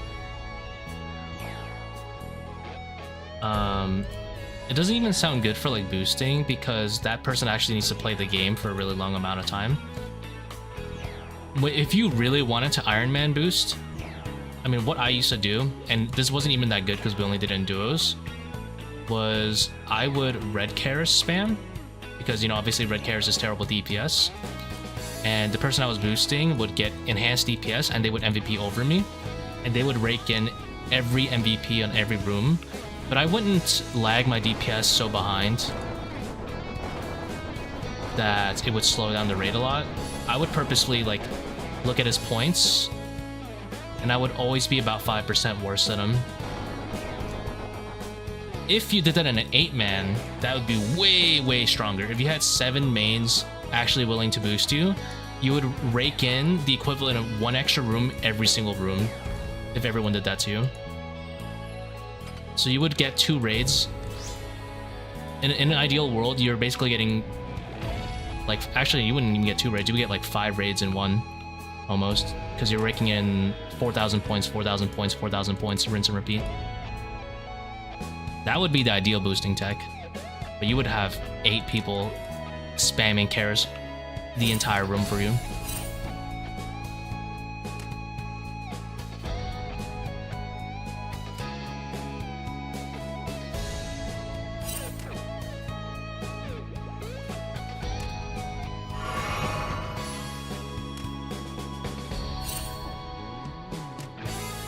That's like super dedicated simping.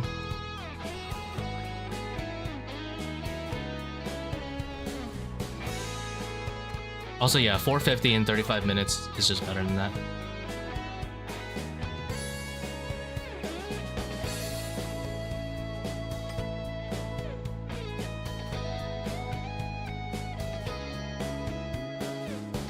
You can of course exclude some rooms for the sake of speeding it up.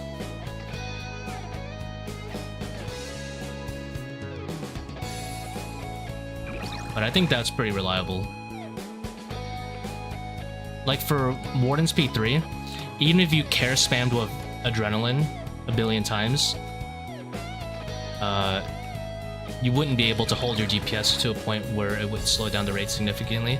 So I would only go for the MVPs and the demi bosses.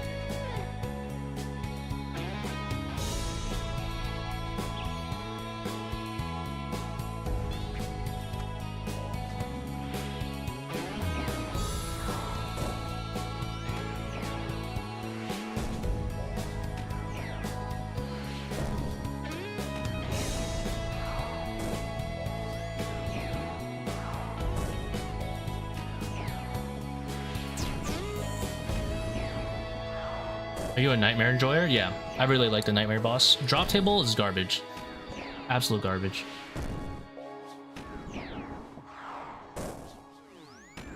Level 4 Croc is a pain? I like level 4 Croc actually. I think it's easier to flick.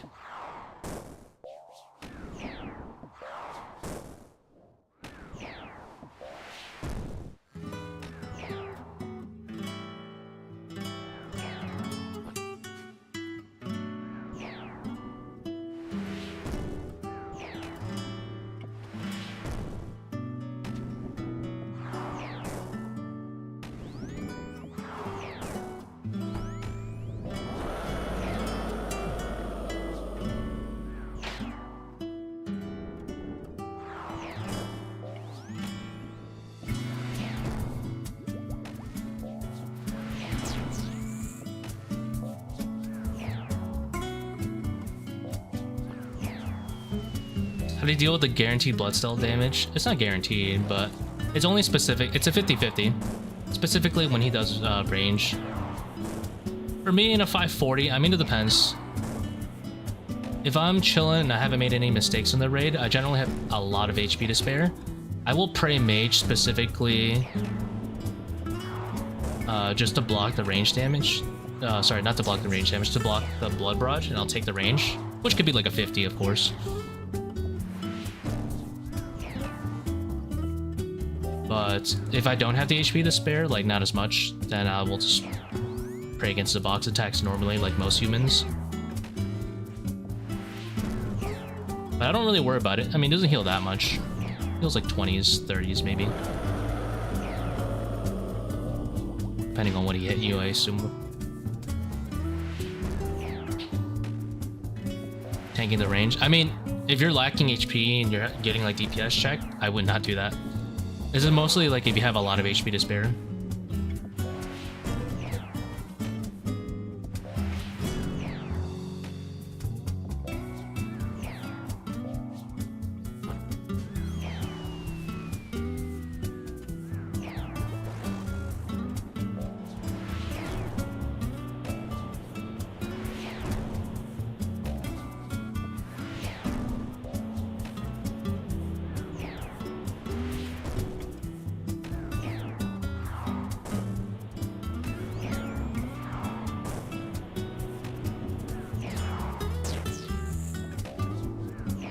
Ever since you told me just to try upset stomach, you clear 500s. Nice.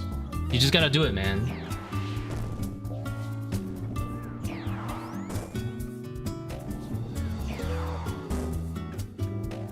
$400s to be consistent with no shadow. Oh, for sure. They're even 440 up to like 450s is extremely consistent, no shadow. I have a somewhat popular 400s guide if you want to look at it. It doesn't require Blood Fury either.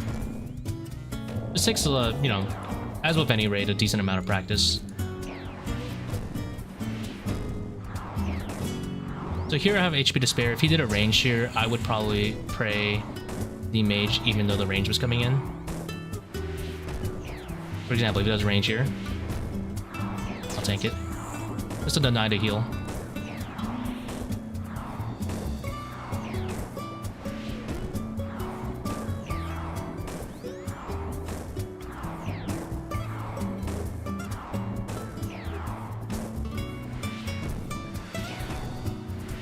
Hero won't do it because it's a lot scary, you know, when you're at like low 50s or mid 50s. So I just do it based on feel.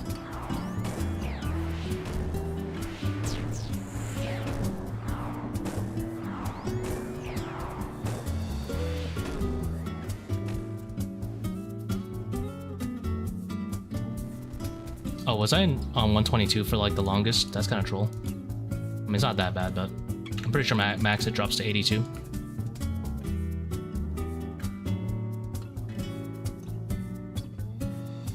I wasn't paying attention. Should have resulted.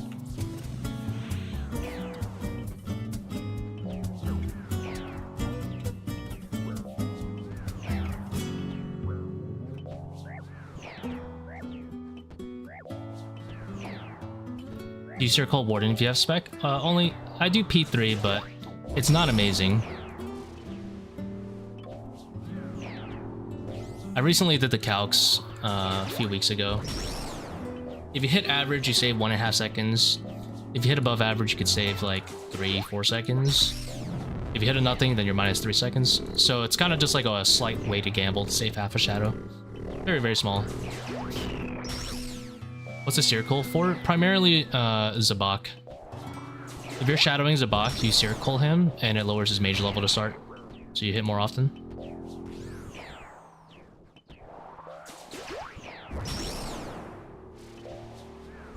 Flat 400s, should you start Zebak? No.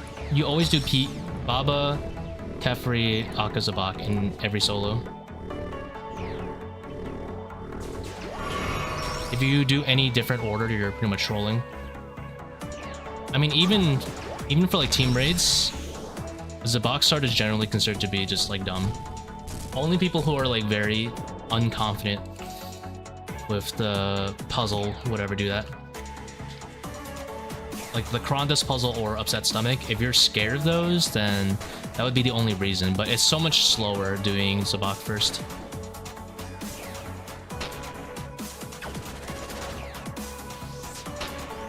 This one I'm probably not going to Seercull because I forgot to take out the soul runes out of my shadow, but it's fine.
Biggest issue figuring out what stupid shit I'm doing and shouldn't be doing. Ever do VOD reviews and commentary?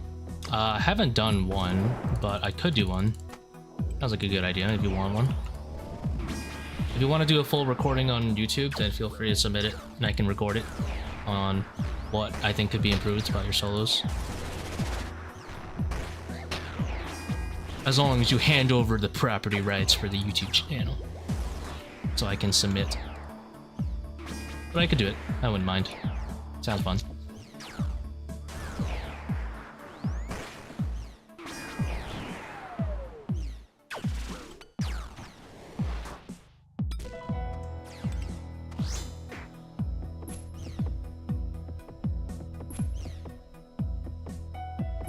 I won't have Seercull here. Why do you think ToA mass rolls do ZKB if it's slower? They all scared of a level up croc? Yep, you already have the answer. They're shaking in their boots from a level up crocodile.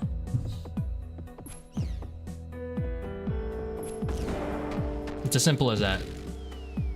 The only reason mass worlds do ZKB, they don't know any better and they're shaking in their boots.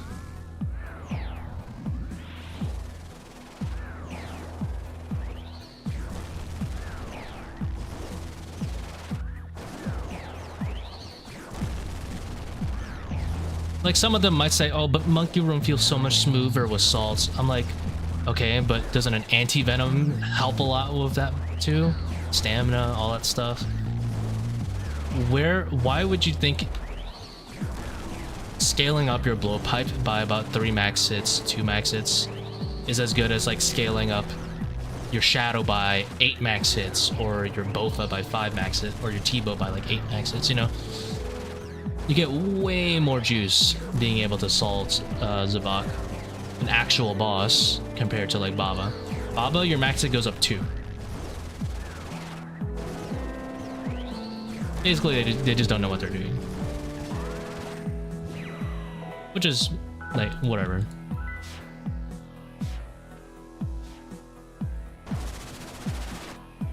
You'll see some, like, 8-man teams do Zebak first. Now, they're doing it for an entirely different reason. If you see, like, the ToA 600 world record runners, actually I'm pretty sure they even do Zebak at the end because they're going for the 25 time and they don't want to be slow. But for like some sub 18 teams, they don't trust you to run Krondis correctly, so they'll rather get it out of the way, and if you mess up they'll just leave and redo the raid, right? That's because they can get sub 18 either way. If they wanted to actually go faster on average, they would do Zebak at the end. But they're not going for fast this time. They're trying to get a consistently sub 18 time. It's a little bit different. There's a big distinction between that.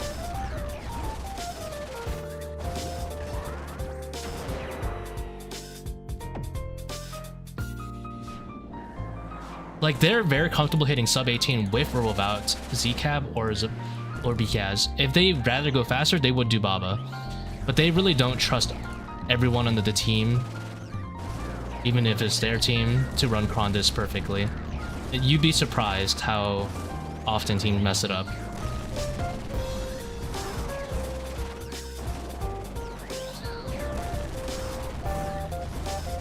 Red X for their Baba? No, you do want a Red X. You do want to do a standard 6-tick Red X for 8-mans, because when rocks fall, it ends up being, like, when you have to do the rock mechanic where you stand next to it, it ends up being a tick loss for the players that stand next to rock. So you have to weigh tick loss of the whole team versus just the one person.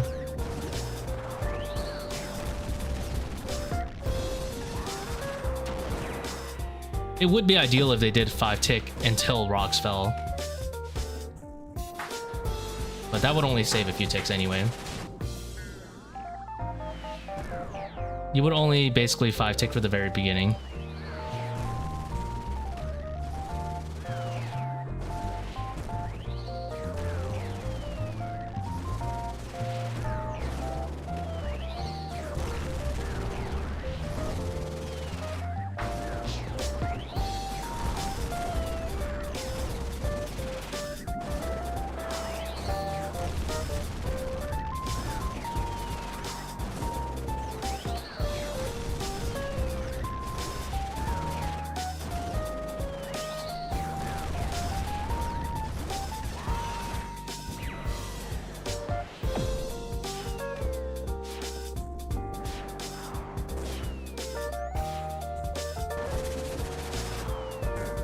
Yeah, 5 to 1's best when you're saving ticks. If you're doing 6 tick red X, then you're kind of saving the team ticks. And if you consider 8 mans, then yeah, it would be worth it to 6 tick.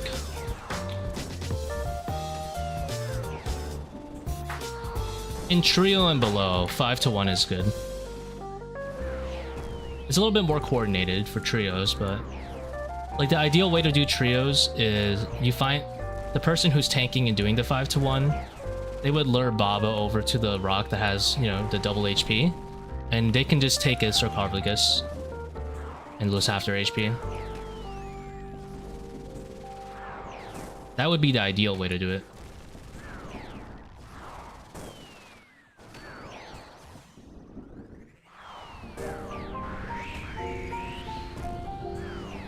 What's up, rainy day? Dude, I went outside to get milk for my coffee, and I got rained on. It was messed up, dude. I had to walk a whole 1 block for milk, and then instantly rained on me when I go outside. It was like a sign. It was like, this is what going outdoors gets you. You get rained on instantly.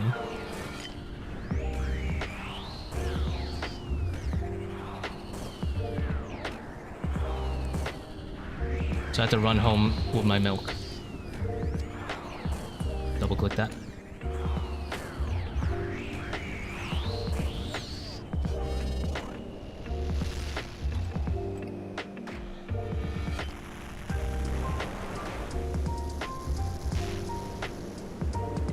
Never purple.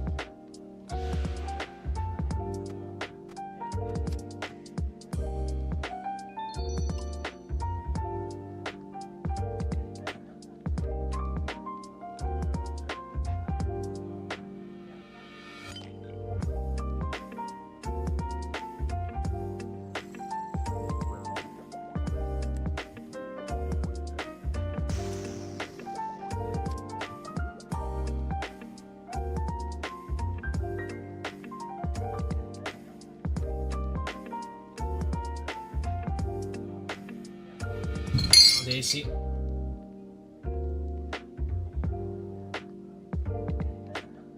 Give me 2 Mickens. We got 5 so far.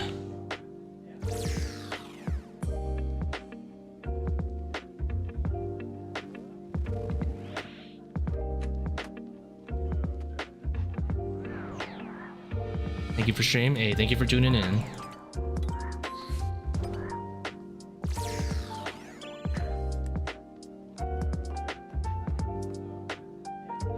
I didn't click this guy successfully, did I?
Yeah, it's coming in 2 days from now.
50, 50, 50, 50. I love hitting big.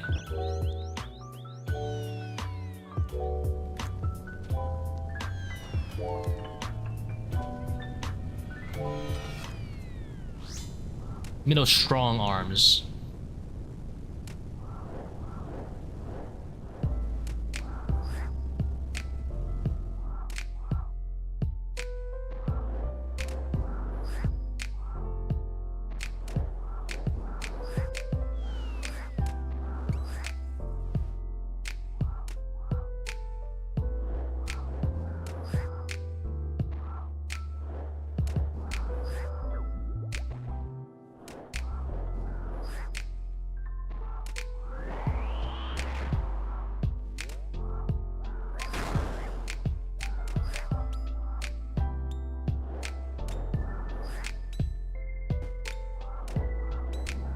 How come I walk backwards? You mean like this?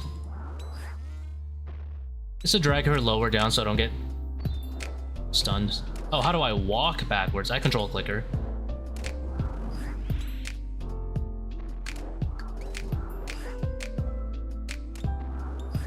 When you click control to attack her, you to hold control.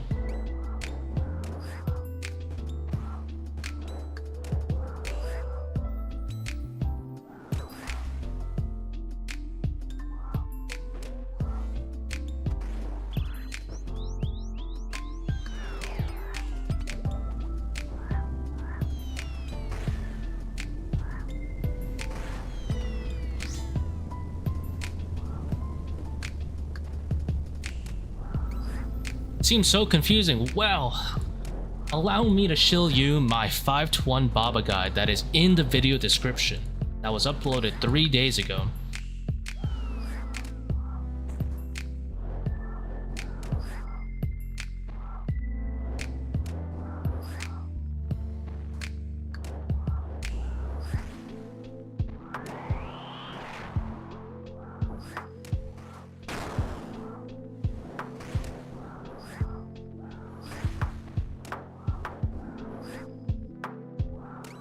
I mean, it is confusing in the sense that it's a very different experience than actually just doing it normally, rather with regular 6-stick, because you have to react to her attacks. But once you get used to it, trust me, shit is great. It is great.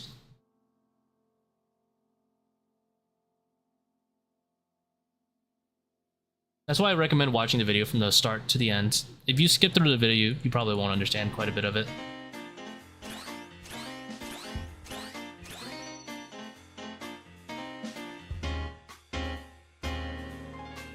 It's definitely worth learning for solos. It is an immense time save and you take so little damage.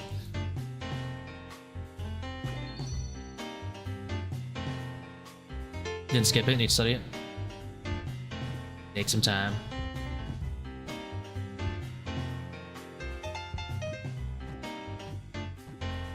Watch the video from the beginning, and then once you think you've got it, you can look at all of the attacks from like somewhere like 6 minutes onwards. Yeah, you just gotta go for it sometimes. Then I have to bring Blood Fury. You don't have to. You know what's so good about the method? If you start Baba high HP, you do 5-to-1 until you go to low HP, and then you just go 6-stick. Don't let your HP go to waste. If you start Baba with 50 HP, you can probably 5-to-1 the entire phase 1. And if you get unlucky and get slapped to 22 and you have to 6-stick, that's fine. But it would even be worth it at that point to Karis and then 5-to-1, if that makes sense. It'd be better than a DPS spec to use Karis for that. The 16% DPS is a lot of DPS.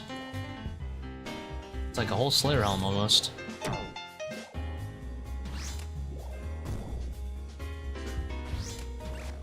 If you could do Baba on task, would you?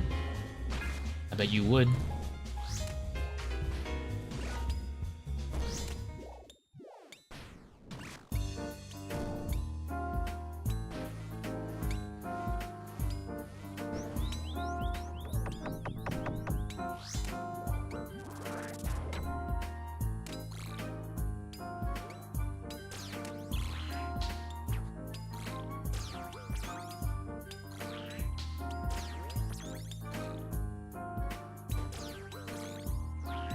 Oh, I got range there. Edged over. 23 deserves.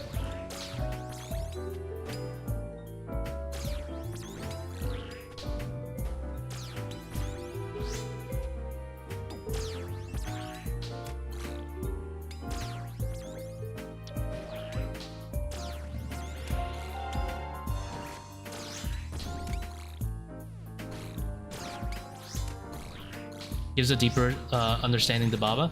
Honestly, the method is just so much fun that I think it's so worth doing, because having fun motivates you to do the room. I guarantee you, probably at least a third of you guys dread doing Baba and Monkey Room, and if you learn 5 to 1, you will just enjoy the room and actually look forward to doing it, and that is a reward in and of itself.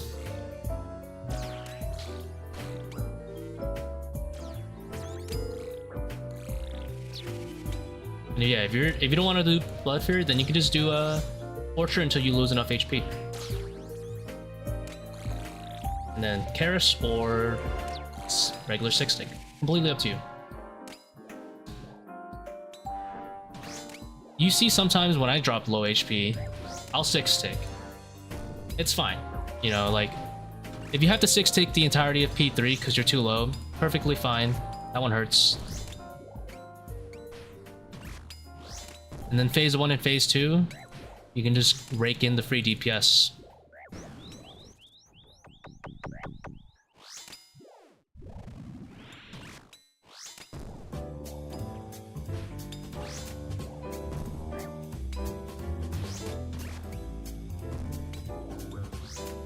Does not work if you're too late. Yeah, if you probably have like up to 4 ticks to do it or something.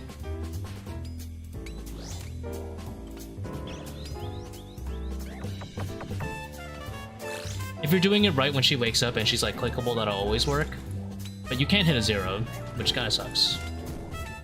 It's a possibility.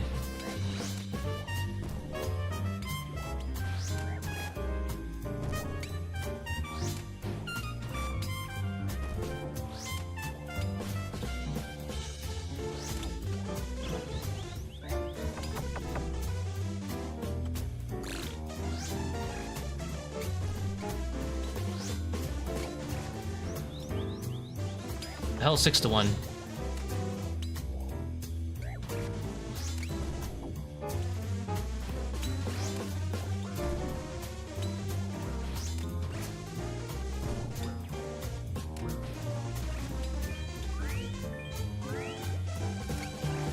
I have no idea what 6 to 1 is either, don't worry.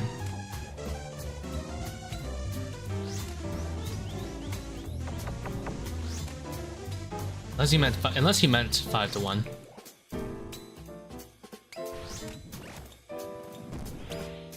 Maybe he doesn't mean regular 6-tick Red X. That says 1 to 0.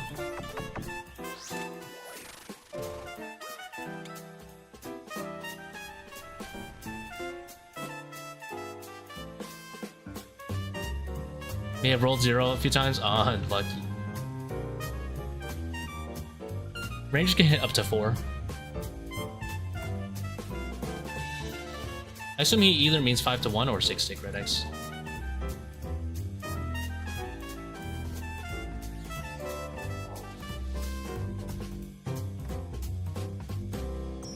Just meant regular Red X? Eh, it's fine.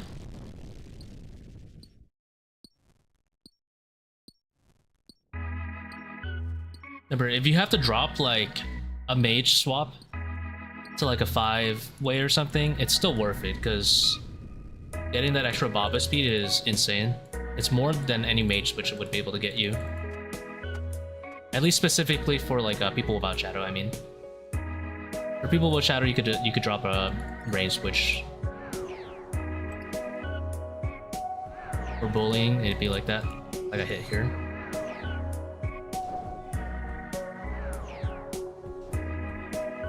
We have to bully sometimes. Will you bully me?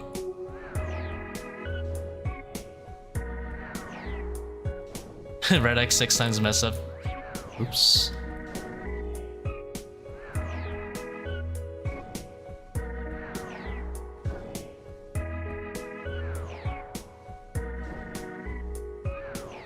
remember I was reading on some text channel, I think Vita Raids, someone said they had this revolutionary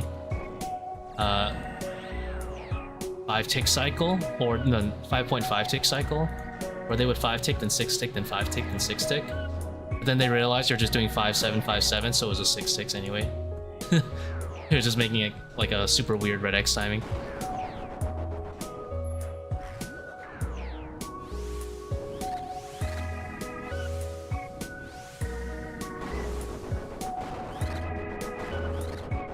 $200s and 280s, bro. You're not even on rates. Pump those numbers up. And I'm not talking about the kill count. Pump that invo up.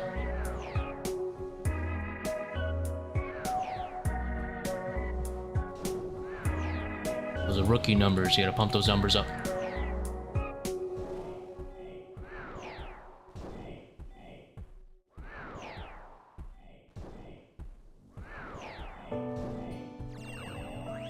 Get your ass to 400s at least.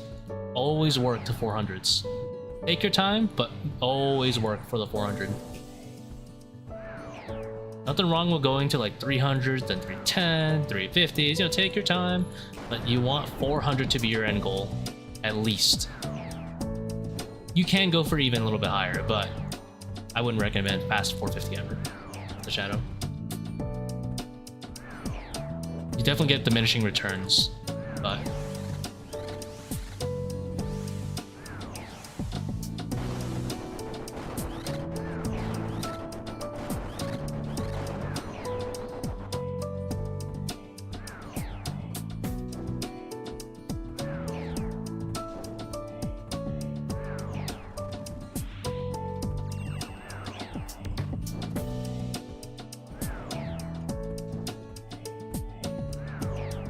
do 350s is a chore? Nah, bro.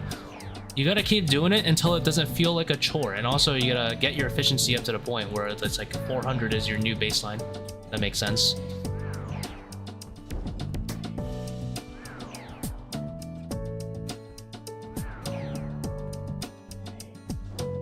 Okay, melee here.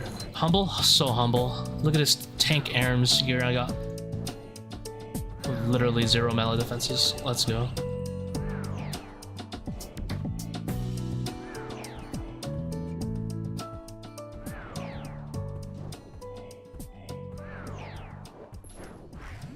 Like, you can't think, if you think the raid is just HP scaling, you'd be wrong. There is a lot for you to still master to get to the point. In terms of speed, at least, right? There's a lot of room up.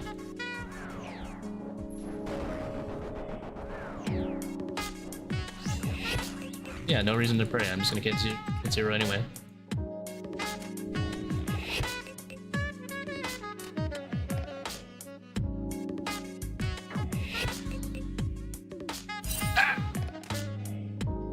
Raid hard.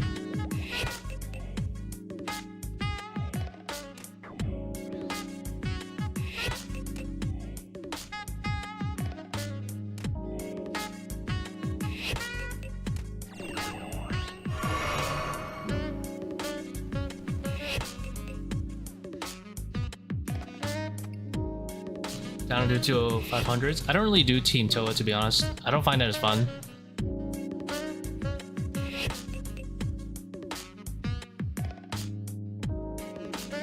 Like, Monkey, Room, and Baba are a completely different experience. Same thing with Kephri.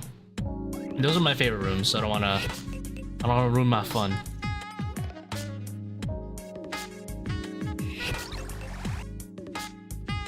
Is duo worth it?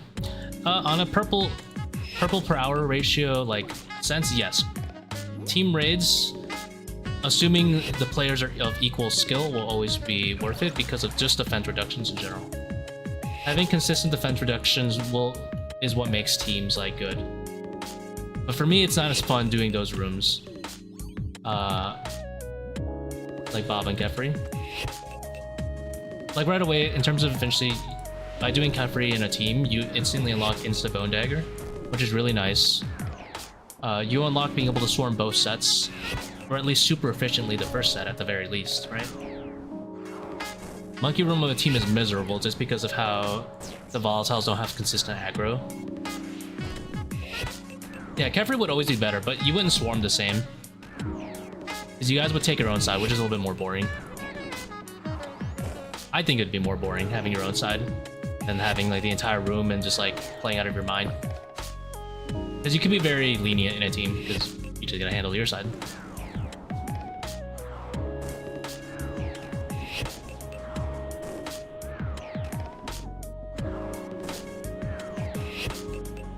The other rooms are about the same though.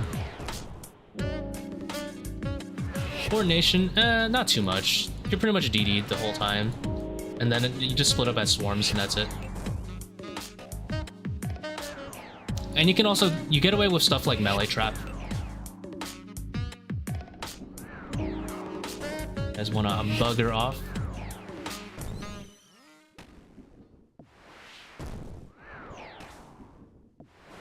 Like melee trap is actually really good in teams to do. Assuming everyone has shadows. But it's kind of like, in solos, like...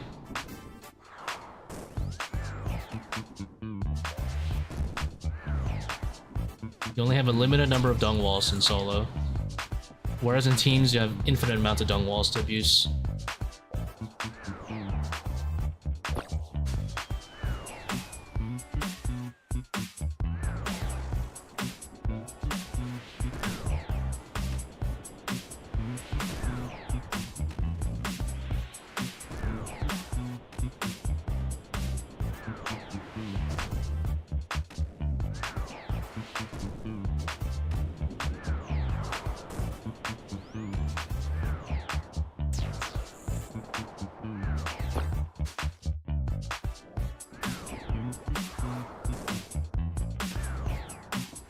Trapping rangers on top of each other in solos? Oh, of course I've thought about that. Doesn't work though. If you have two rangers on top of each other, they kind of like kick each other out, if that makes sense. One of them's not paying enough rent, so... Like, they can't overlap on top of each other.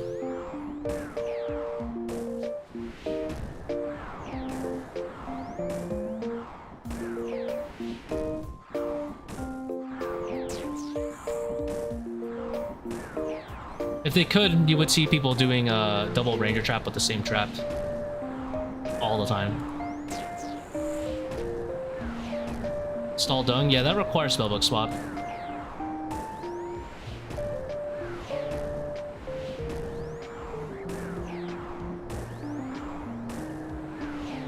But they're not on top of each other. They're in their own portion of the cage. Does that make sense?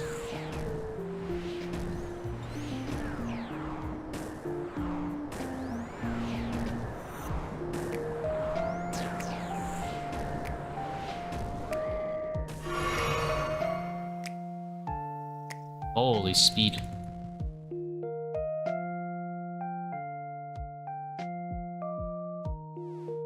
It's not worth it on a solo purple power thing because like you gotta do some funny stalls. Like he uses a kitten. You can either do spellbook swap or a kitten. Spellbook swap being the better option, but spellbook swap is kind of AIDS to do. But it is technically worth it. I'm not gonna personally do it. I tried it a little bit. I think the last like 2-3 streams I tried it. But it's really AIDS to do.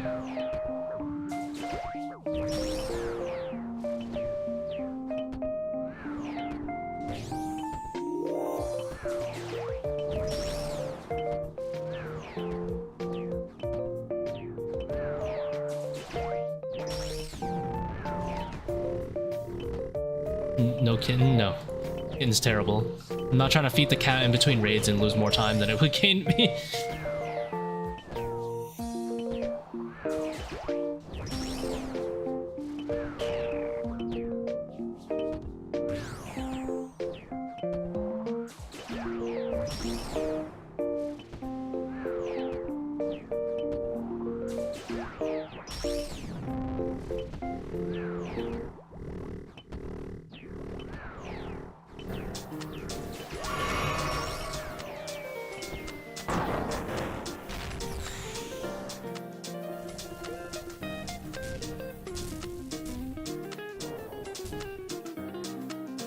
I don't have Rabbit Heal, haven't bothered to learn it. Doesn't really matter too.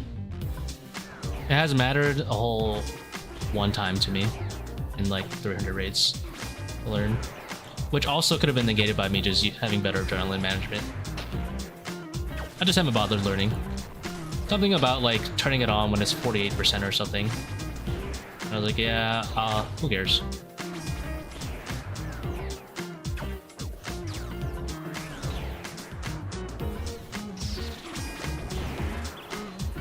Yeah, like if I don't troll my adrenaline management, it doesn't matter to me ever to use it. You just need to know any of the tickets.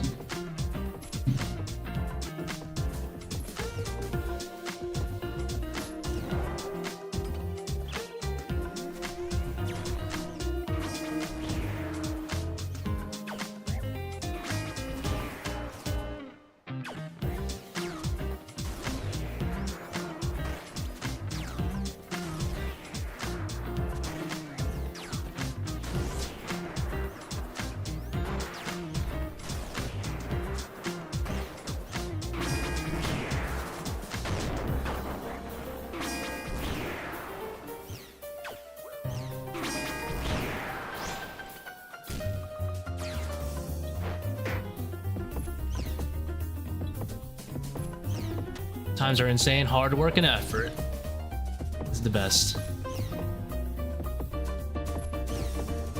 25.5.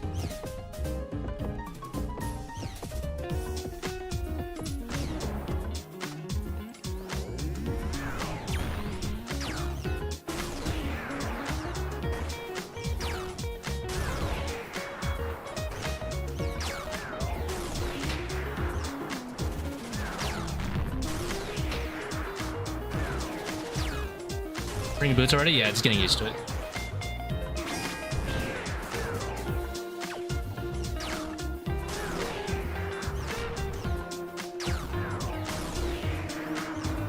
This is a grasp angle. -2 seconds right here. Oh, mine is like 2 ticks. Hope they added more notifications in the future, more variety. It's not happening. I'm just like, we're just gonna have to accept it. It's not gonna happen.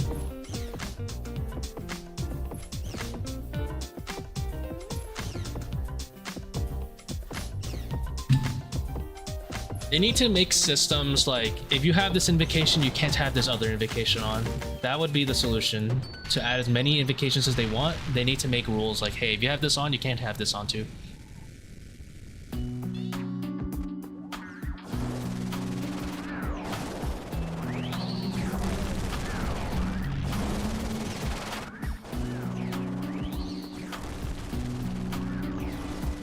Why you bring in Seercull? It's for lowering the mage level of Zebak. You can use it on P3 too for a very minor time save, but for Zebak it's pretty major. If you mage Zebak and bring a Seercull, it's very similar performance to ranged, and you definitely need the mage switches anyway for the other rooms. You could do like Bone Dagger in ranged, which is comparable, but doesn't really make a difference in 540s. Like the time save is like less than 5 seconds bringing range. It might be like 8 seconds if you say it, if you cap and say it's like really strong P2. But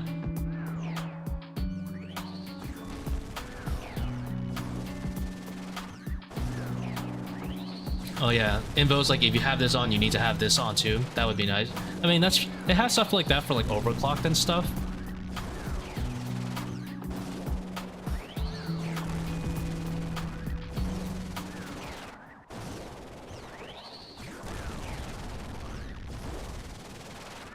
I think end of Akkha and end of Zebak heal are necessary.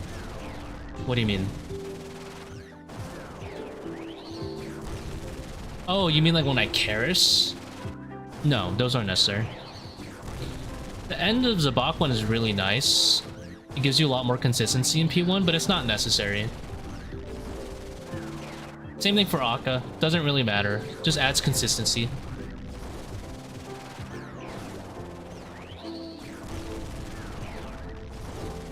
It's called 5-to-1, Franco. I have a guide in the description if you want to look at the 5-to-1 guide.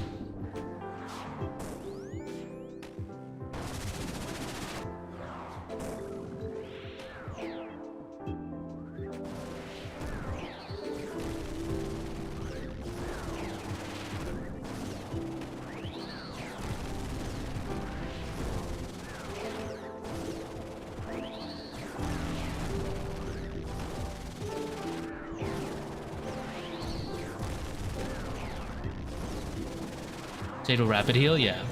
Like if you know rapid heal, that's fine too.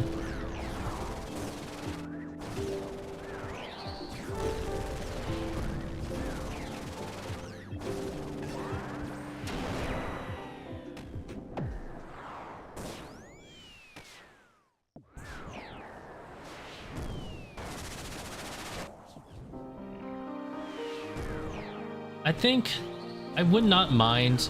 I mean, one of my ideas for like including team raids, right? I had an idea for medic specifically called Melee Madness. If medic is on, you are allowed to turn on an invo called Melee Madness. And what happens is all swarms, no matter what, every single swarm now prays mage in range, and you have to melee every single swarm. And it would be like a fat invo, like plus 30 points. So you have to have like perfect dung wall management so you guys can actually get to all the swarms and stuff. Maybe some crackhead brings like a chalice so they can hit. You would need Scythe for like the leveled up ones, because you know. Yeah, one takeable would be ideal. Kind of like the skulls.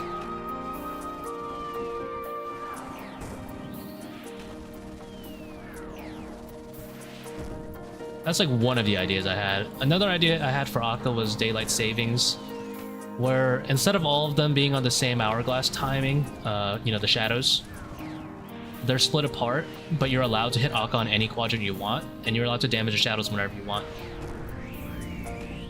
Obviously, you have to kill all the shadows in order to get to the last phase anyway. And it'll still be invulnerable, but you can hit him in any quadrant. So, you know, like the idea of all the clocks being a little offset. That way you have to kind of keep Akkha moving throughout the arena in order to dodge the DPS checks. But the DPS checks would never get, the timer would never change, even if you kill the shadow. They're always continually offset no matter what. The negative is that you have to manage where Akkha is at all times, instead of having a consistent place to put him in. The positive is you can now hit shadows whenever, wherever. And if you hated DPS check... If you hated DPS check dodging in general, that would be the perfect invo. Because you're trading having to dodge through a tick perfect timing, and instead you just have to keep Akkha managed. 32 minutes.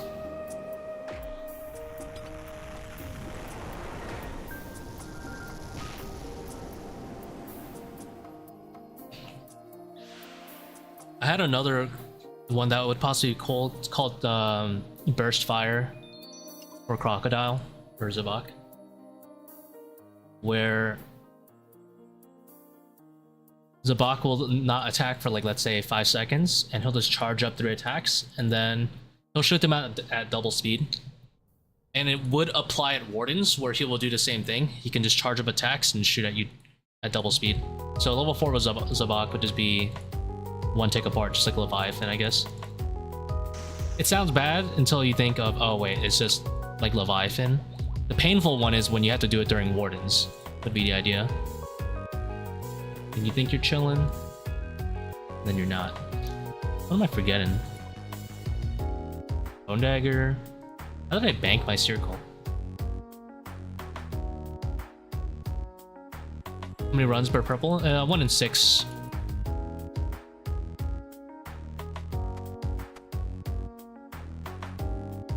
Never purple.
I mean, yeah, I've had my dry streaks.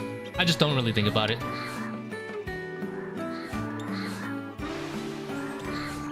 Oh right, there's a puzzle I should be doing.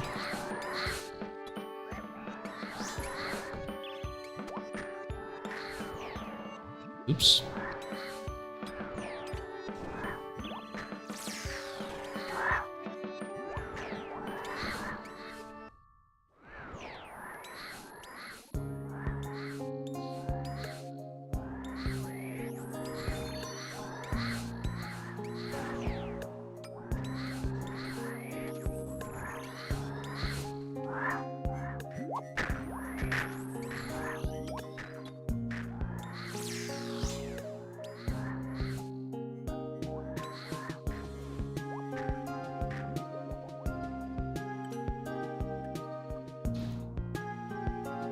Song name? Don't know at this point. I mean the last one, right? It's number 118. 118 on the playlist.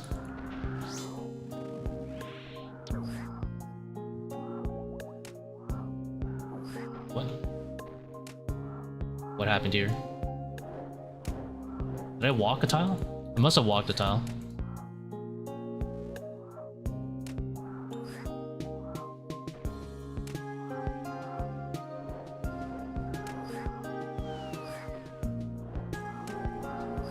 I am in danger now.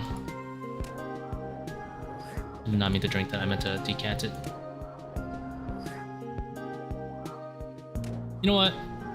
If I die, I die.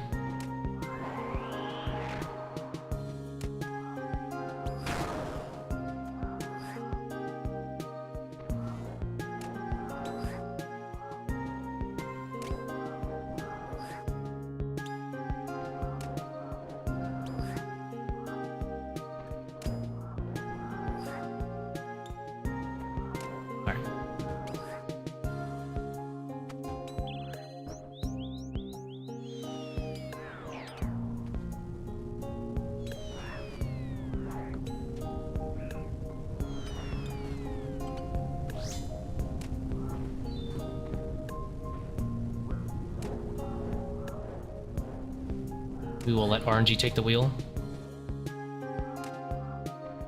When did I lose a tick?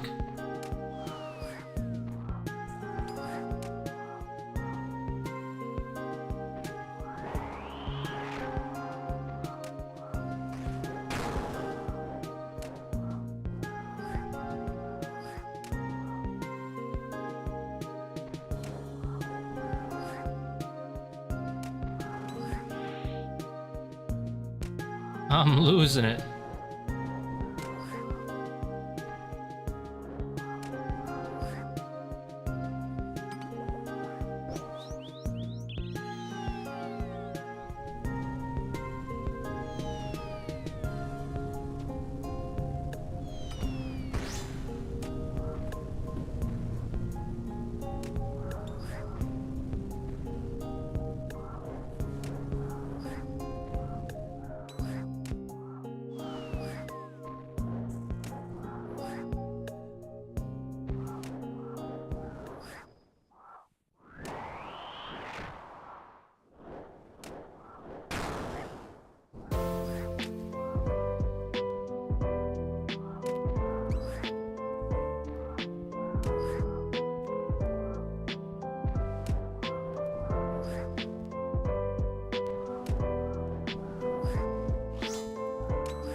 Not even close. I could have 6-ticked longer for more consistency, but I mean, ultimately, it's just because I had like some dumb monkey room mistake that loses me like 50 HP. But I stopped making those dumb random monkey room mistakes. And are you kidding me? I clicked that one first. I'm sad now. I'm gonna be out of run.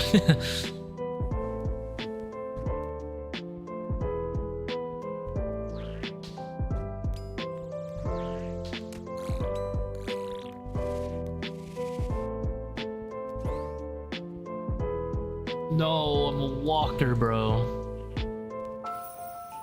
Mystics do make content.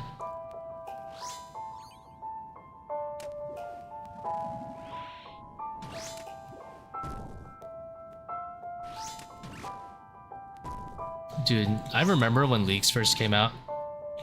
Making fun of walkers is top tier content.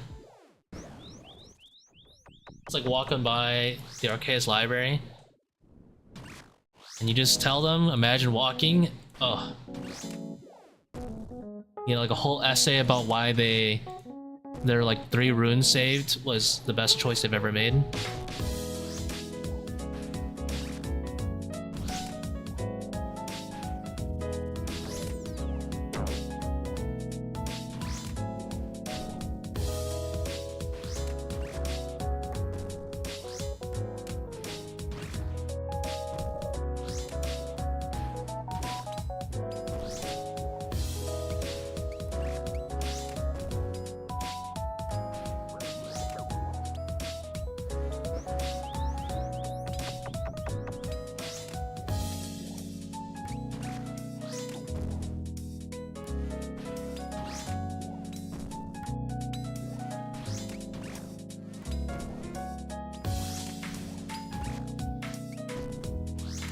I'm noodling.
Unlucky.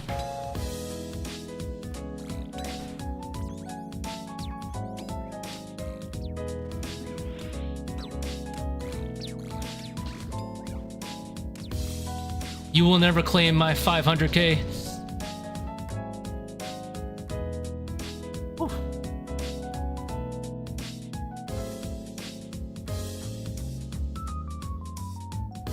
Unlucky. That's because I greed on the meleeer so much. I need to stop greeding on the meleeer. I hit him like so many times.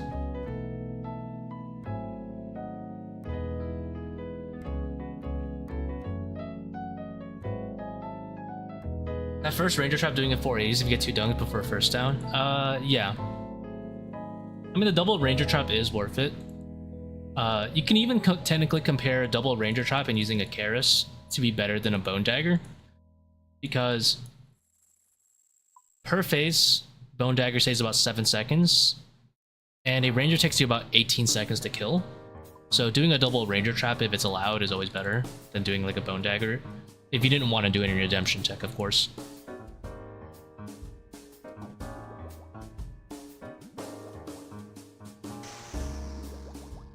What I should do there is actually, I should not go for the meleeer, because I always go for shadowing the meleeer, but I should just shadow the major. You actually have decent accuracy on the major still.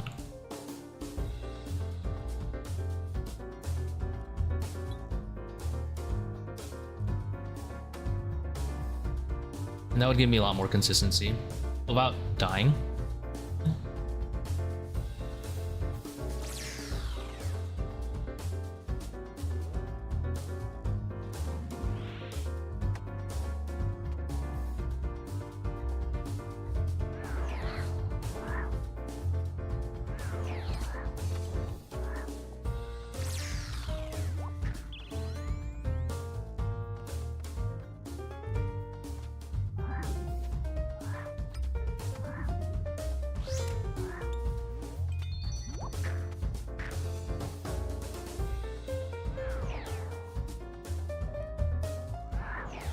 Dude, the hammer and the Inquisitor Mace look so similar to me.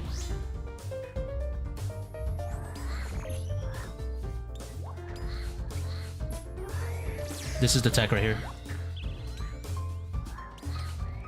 Second puzzle solve. Perfect timing with the dragging the ranger.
When shadows at Akkha spawn, can you explain how to do the one step out and hit the shadow without it's getting hits?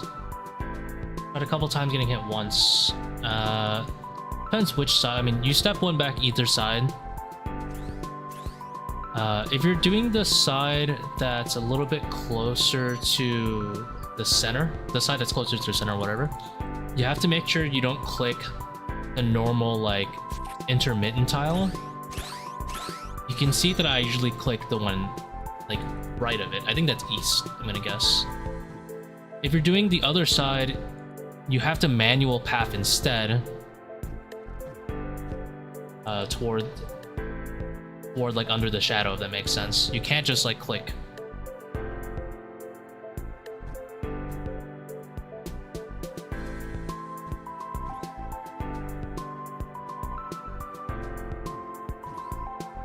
Never saw him hit anything but a 0. So I gotta do it.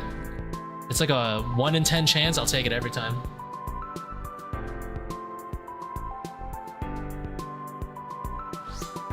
It's funny, with Web Weaver, it felt like a 1 in 4 or 1 in 5. Gotta take him. Or bringing Eladinus Ward and Beautiful Cape and Ellie Ward. They're not amazing time saves, but they're decent. If you have the space for it, why not? Completely up to you. Like, if you're struggling with supplies, there are certainly better switches to bring anyway.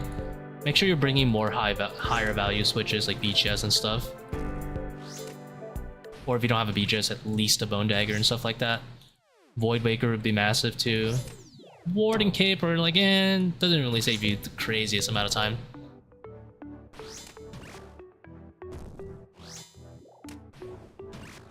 But if you're chilling on supplies, then yeah, of course, you want to bring stuff that saves time.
Probably lost a tick there, felt like.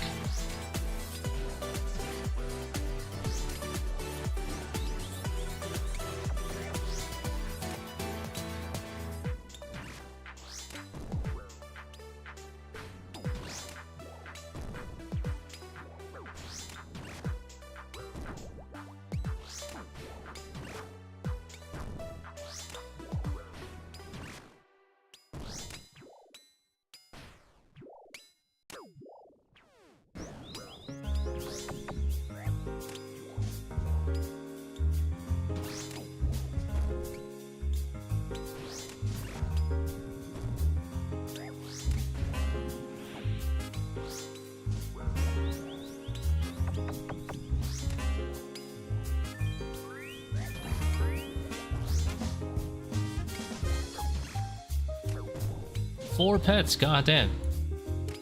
How to prioritize? I mean, BGS for Baba and Zebak, especially if you're ranging Zebak. If you're not ranging Zebak, then obviously not. Same thing for Wardens. BGS takes priority over the Void Waker.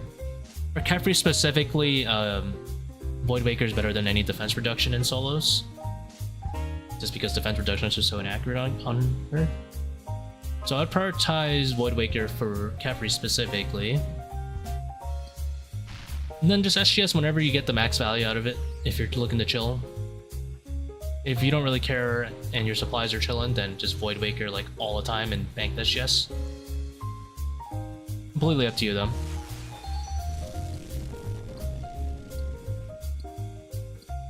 Like in the 445 video I have, I would have Void Wakered Kephri once at least.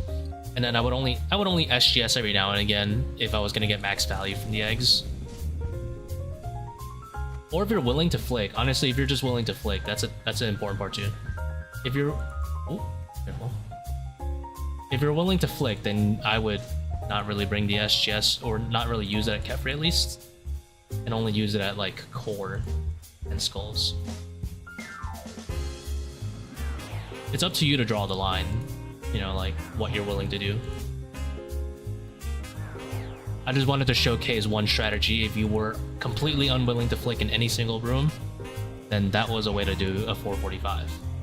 If you are willing to flick, then I probably would bring in like 2 more switches, and then you would still be super chillin', you know.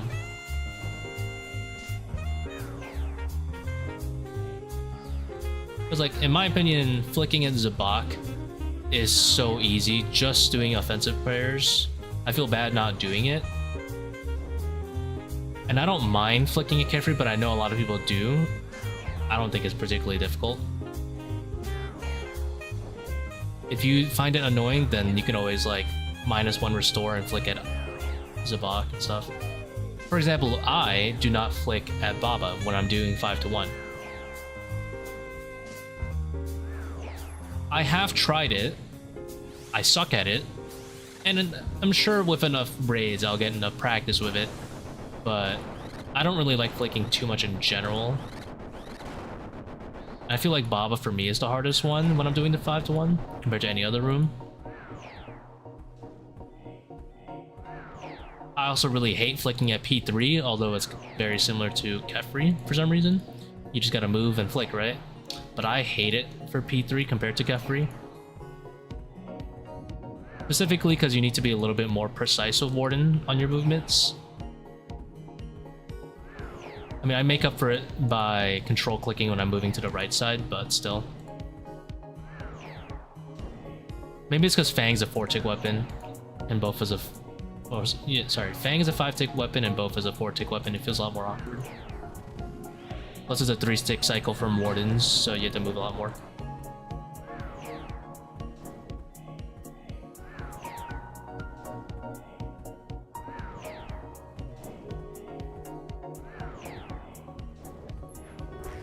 Big? Nope.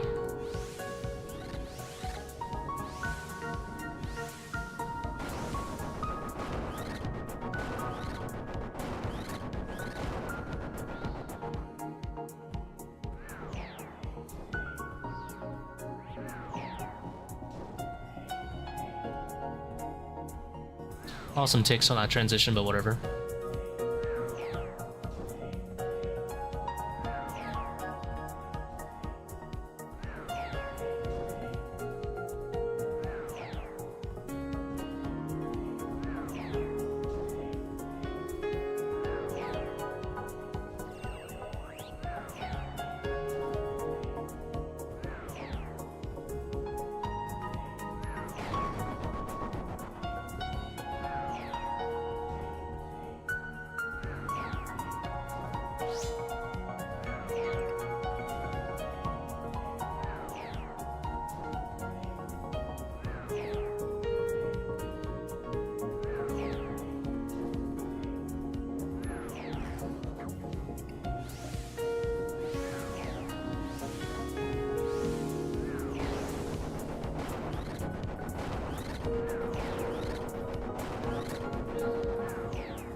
6 lost, it's a Jover.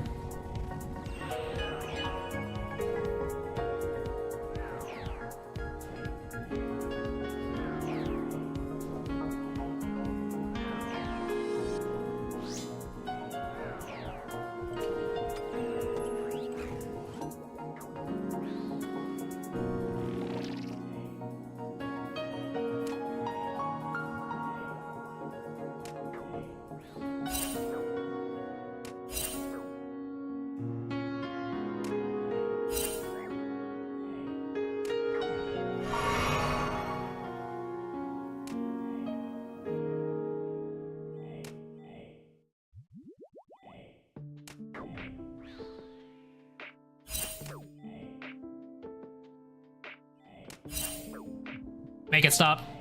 It hurts.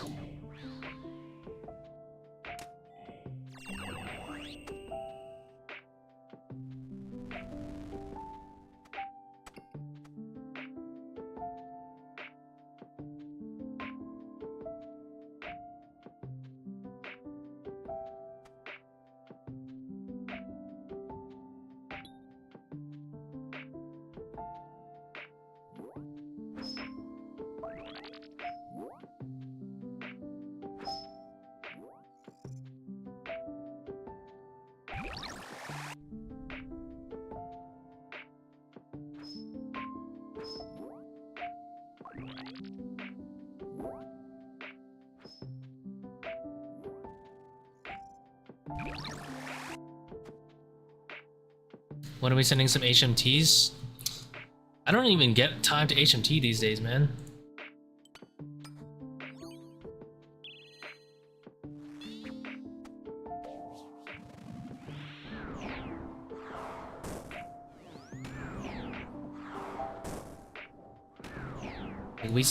We send them at like super degenerate hours. So I usually like doing it with one of my friends. And he's only on at super degen hours. And I'm not always on.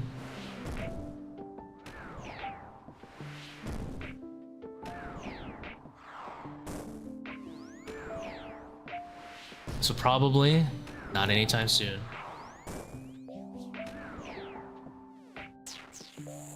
Unfortunately.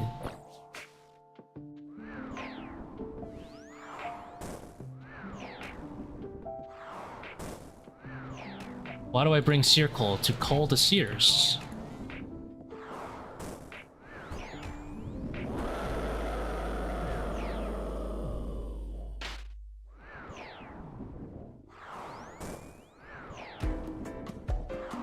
It is as simple as that.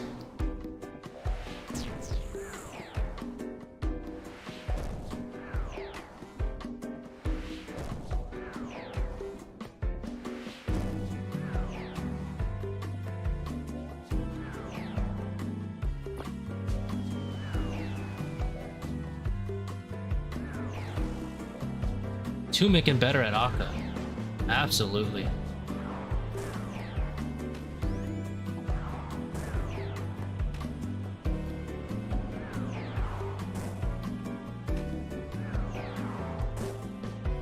Zebak. You can look at the video description for that one. There's a very complex description of when it's better and when it's not. The video description has an FAQ for why Shadow Zebak. It's very, very descriptive about like why it's done in this particular raid.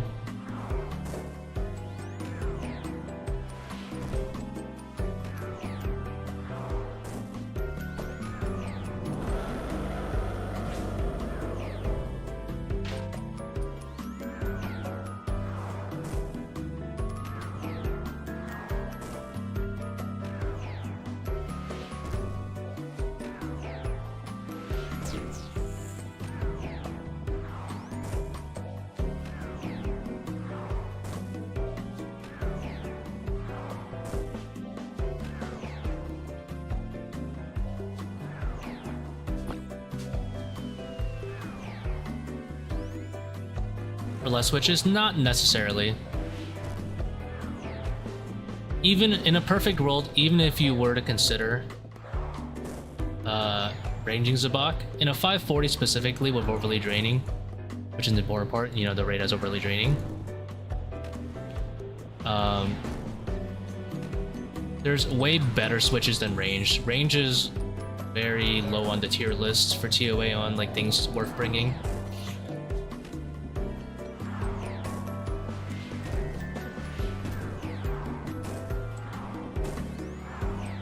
If you were willing to go through the trouble, for example, SPS is way better.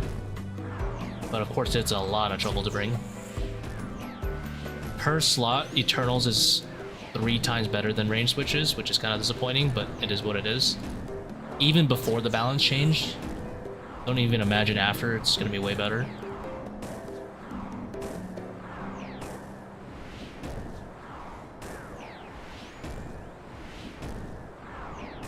Because like Eternals right now saves like what, 8 seconds per slot. Range saves like 4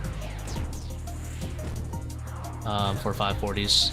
It's a little bit different when you start considering lower invos, where you can like bring ZCB and, you know, get a lot of value off that stuff. That's a completely different thing.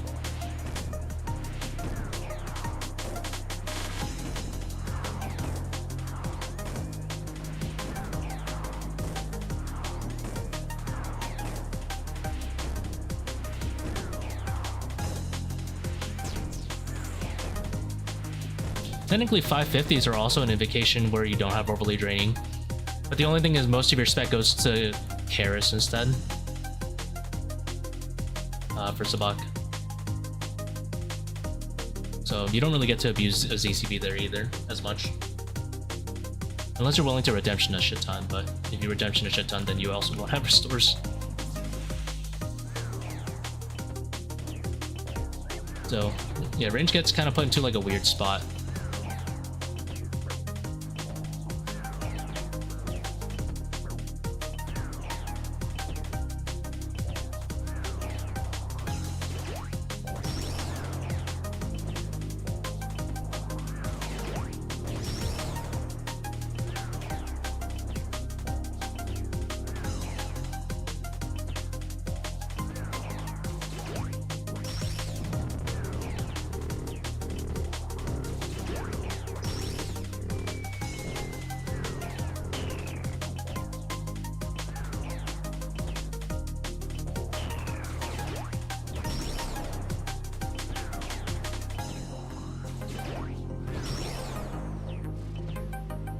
I wonder if I timed it right. Should I just risk the raid on to see if I timed this right? I'm gonna guess I didn't time it right. I did not time it right.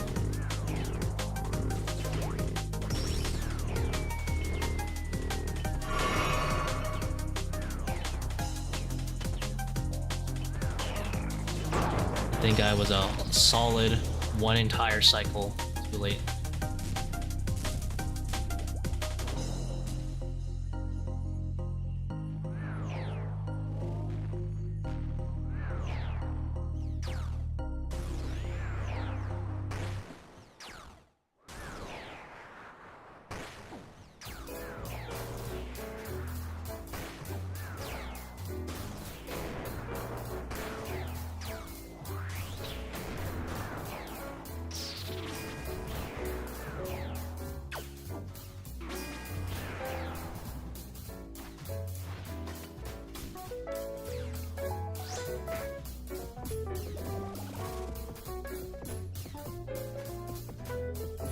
I'm kind of slow. 26 on feet 1 or down 1. Slow end.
Probably a grass bangle there. I wonder if Mask of Darkness increases grass max hit. Then I should mask and then go for it. Mask grasp.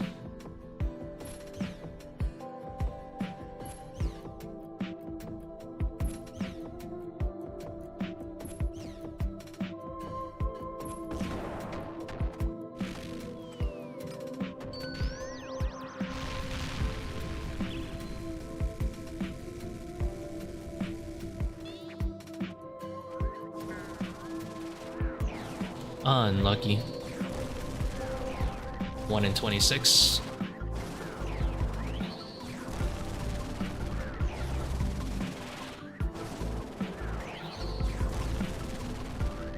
Don't only benefit from faster monkey room.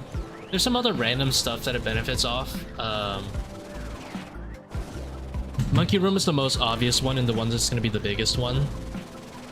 Shadow users will have to bring, as far as I know, they'll have to bring Eternals and use Augury more often if they want to deal the same amount of damage. Maybe not the Eternals part, maybe just Augury, but that's still a huge hit to them. Kephri will get a fire weakness, so maybe in like higher scale teams you'll see like 1 or 2 people bring Harmonized Orb and Fire Surge, who knows? I have no idea. Baba's getting a Crossbow weakness, which is... who knows how that's gonna go? I'm gonna guess Fang is still gonna be miles better. But... I don't know. Maybe you'll start seeing some scuff setups, like... if you don't have Fang, you want to Crossbow it. If you have like an ACB or something, I have no idea.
Oh, I swore I moved. Oh well.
Oh, I didn't see that one.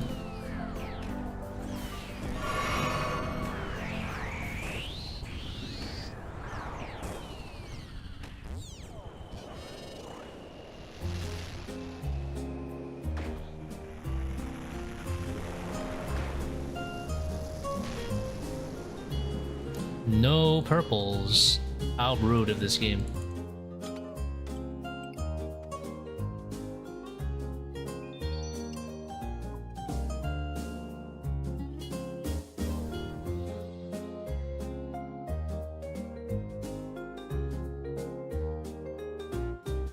Well, I'm gonna call on that one. Thank you guys for watching.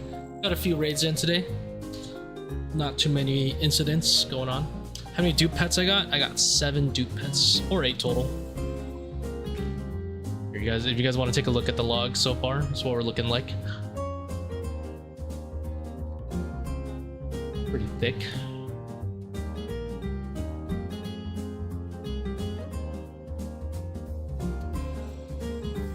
Well, have a good night, guys. I'm gonna go get some food.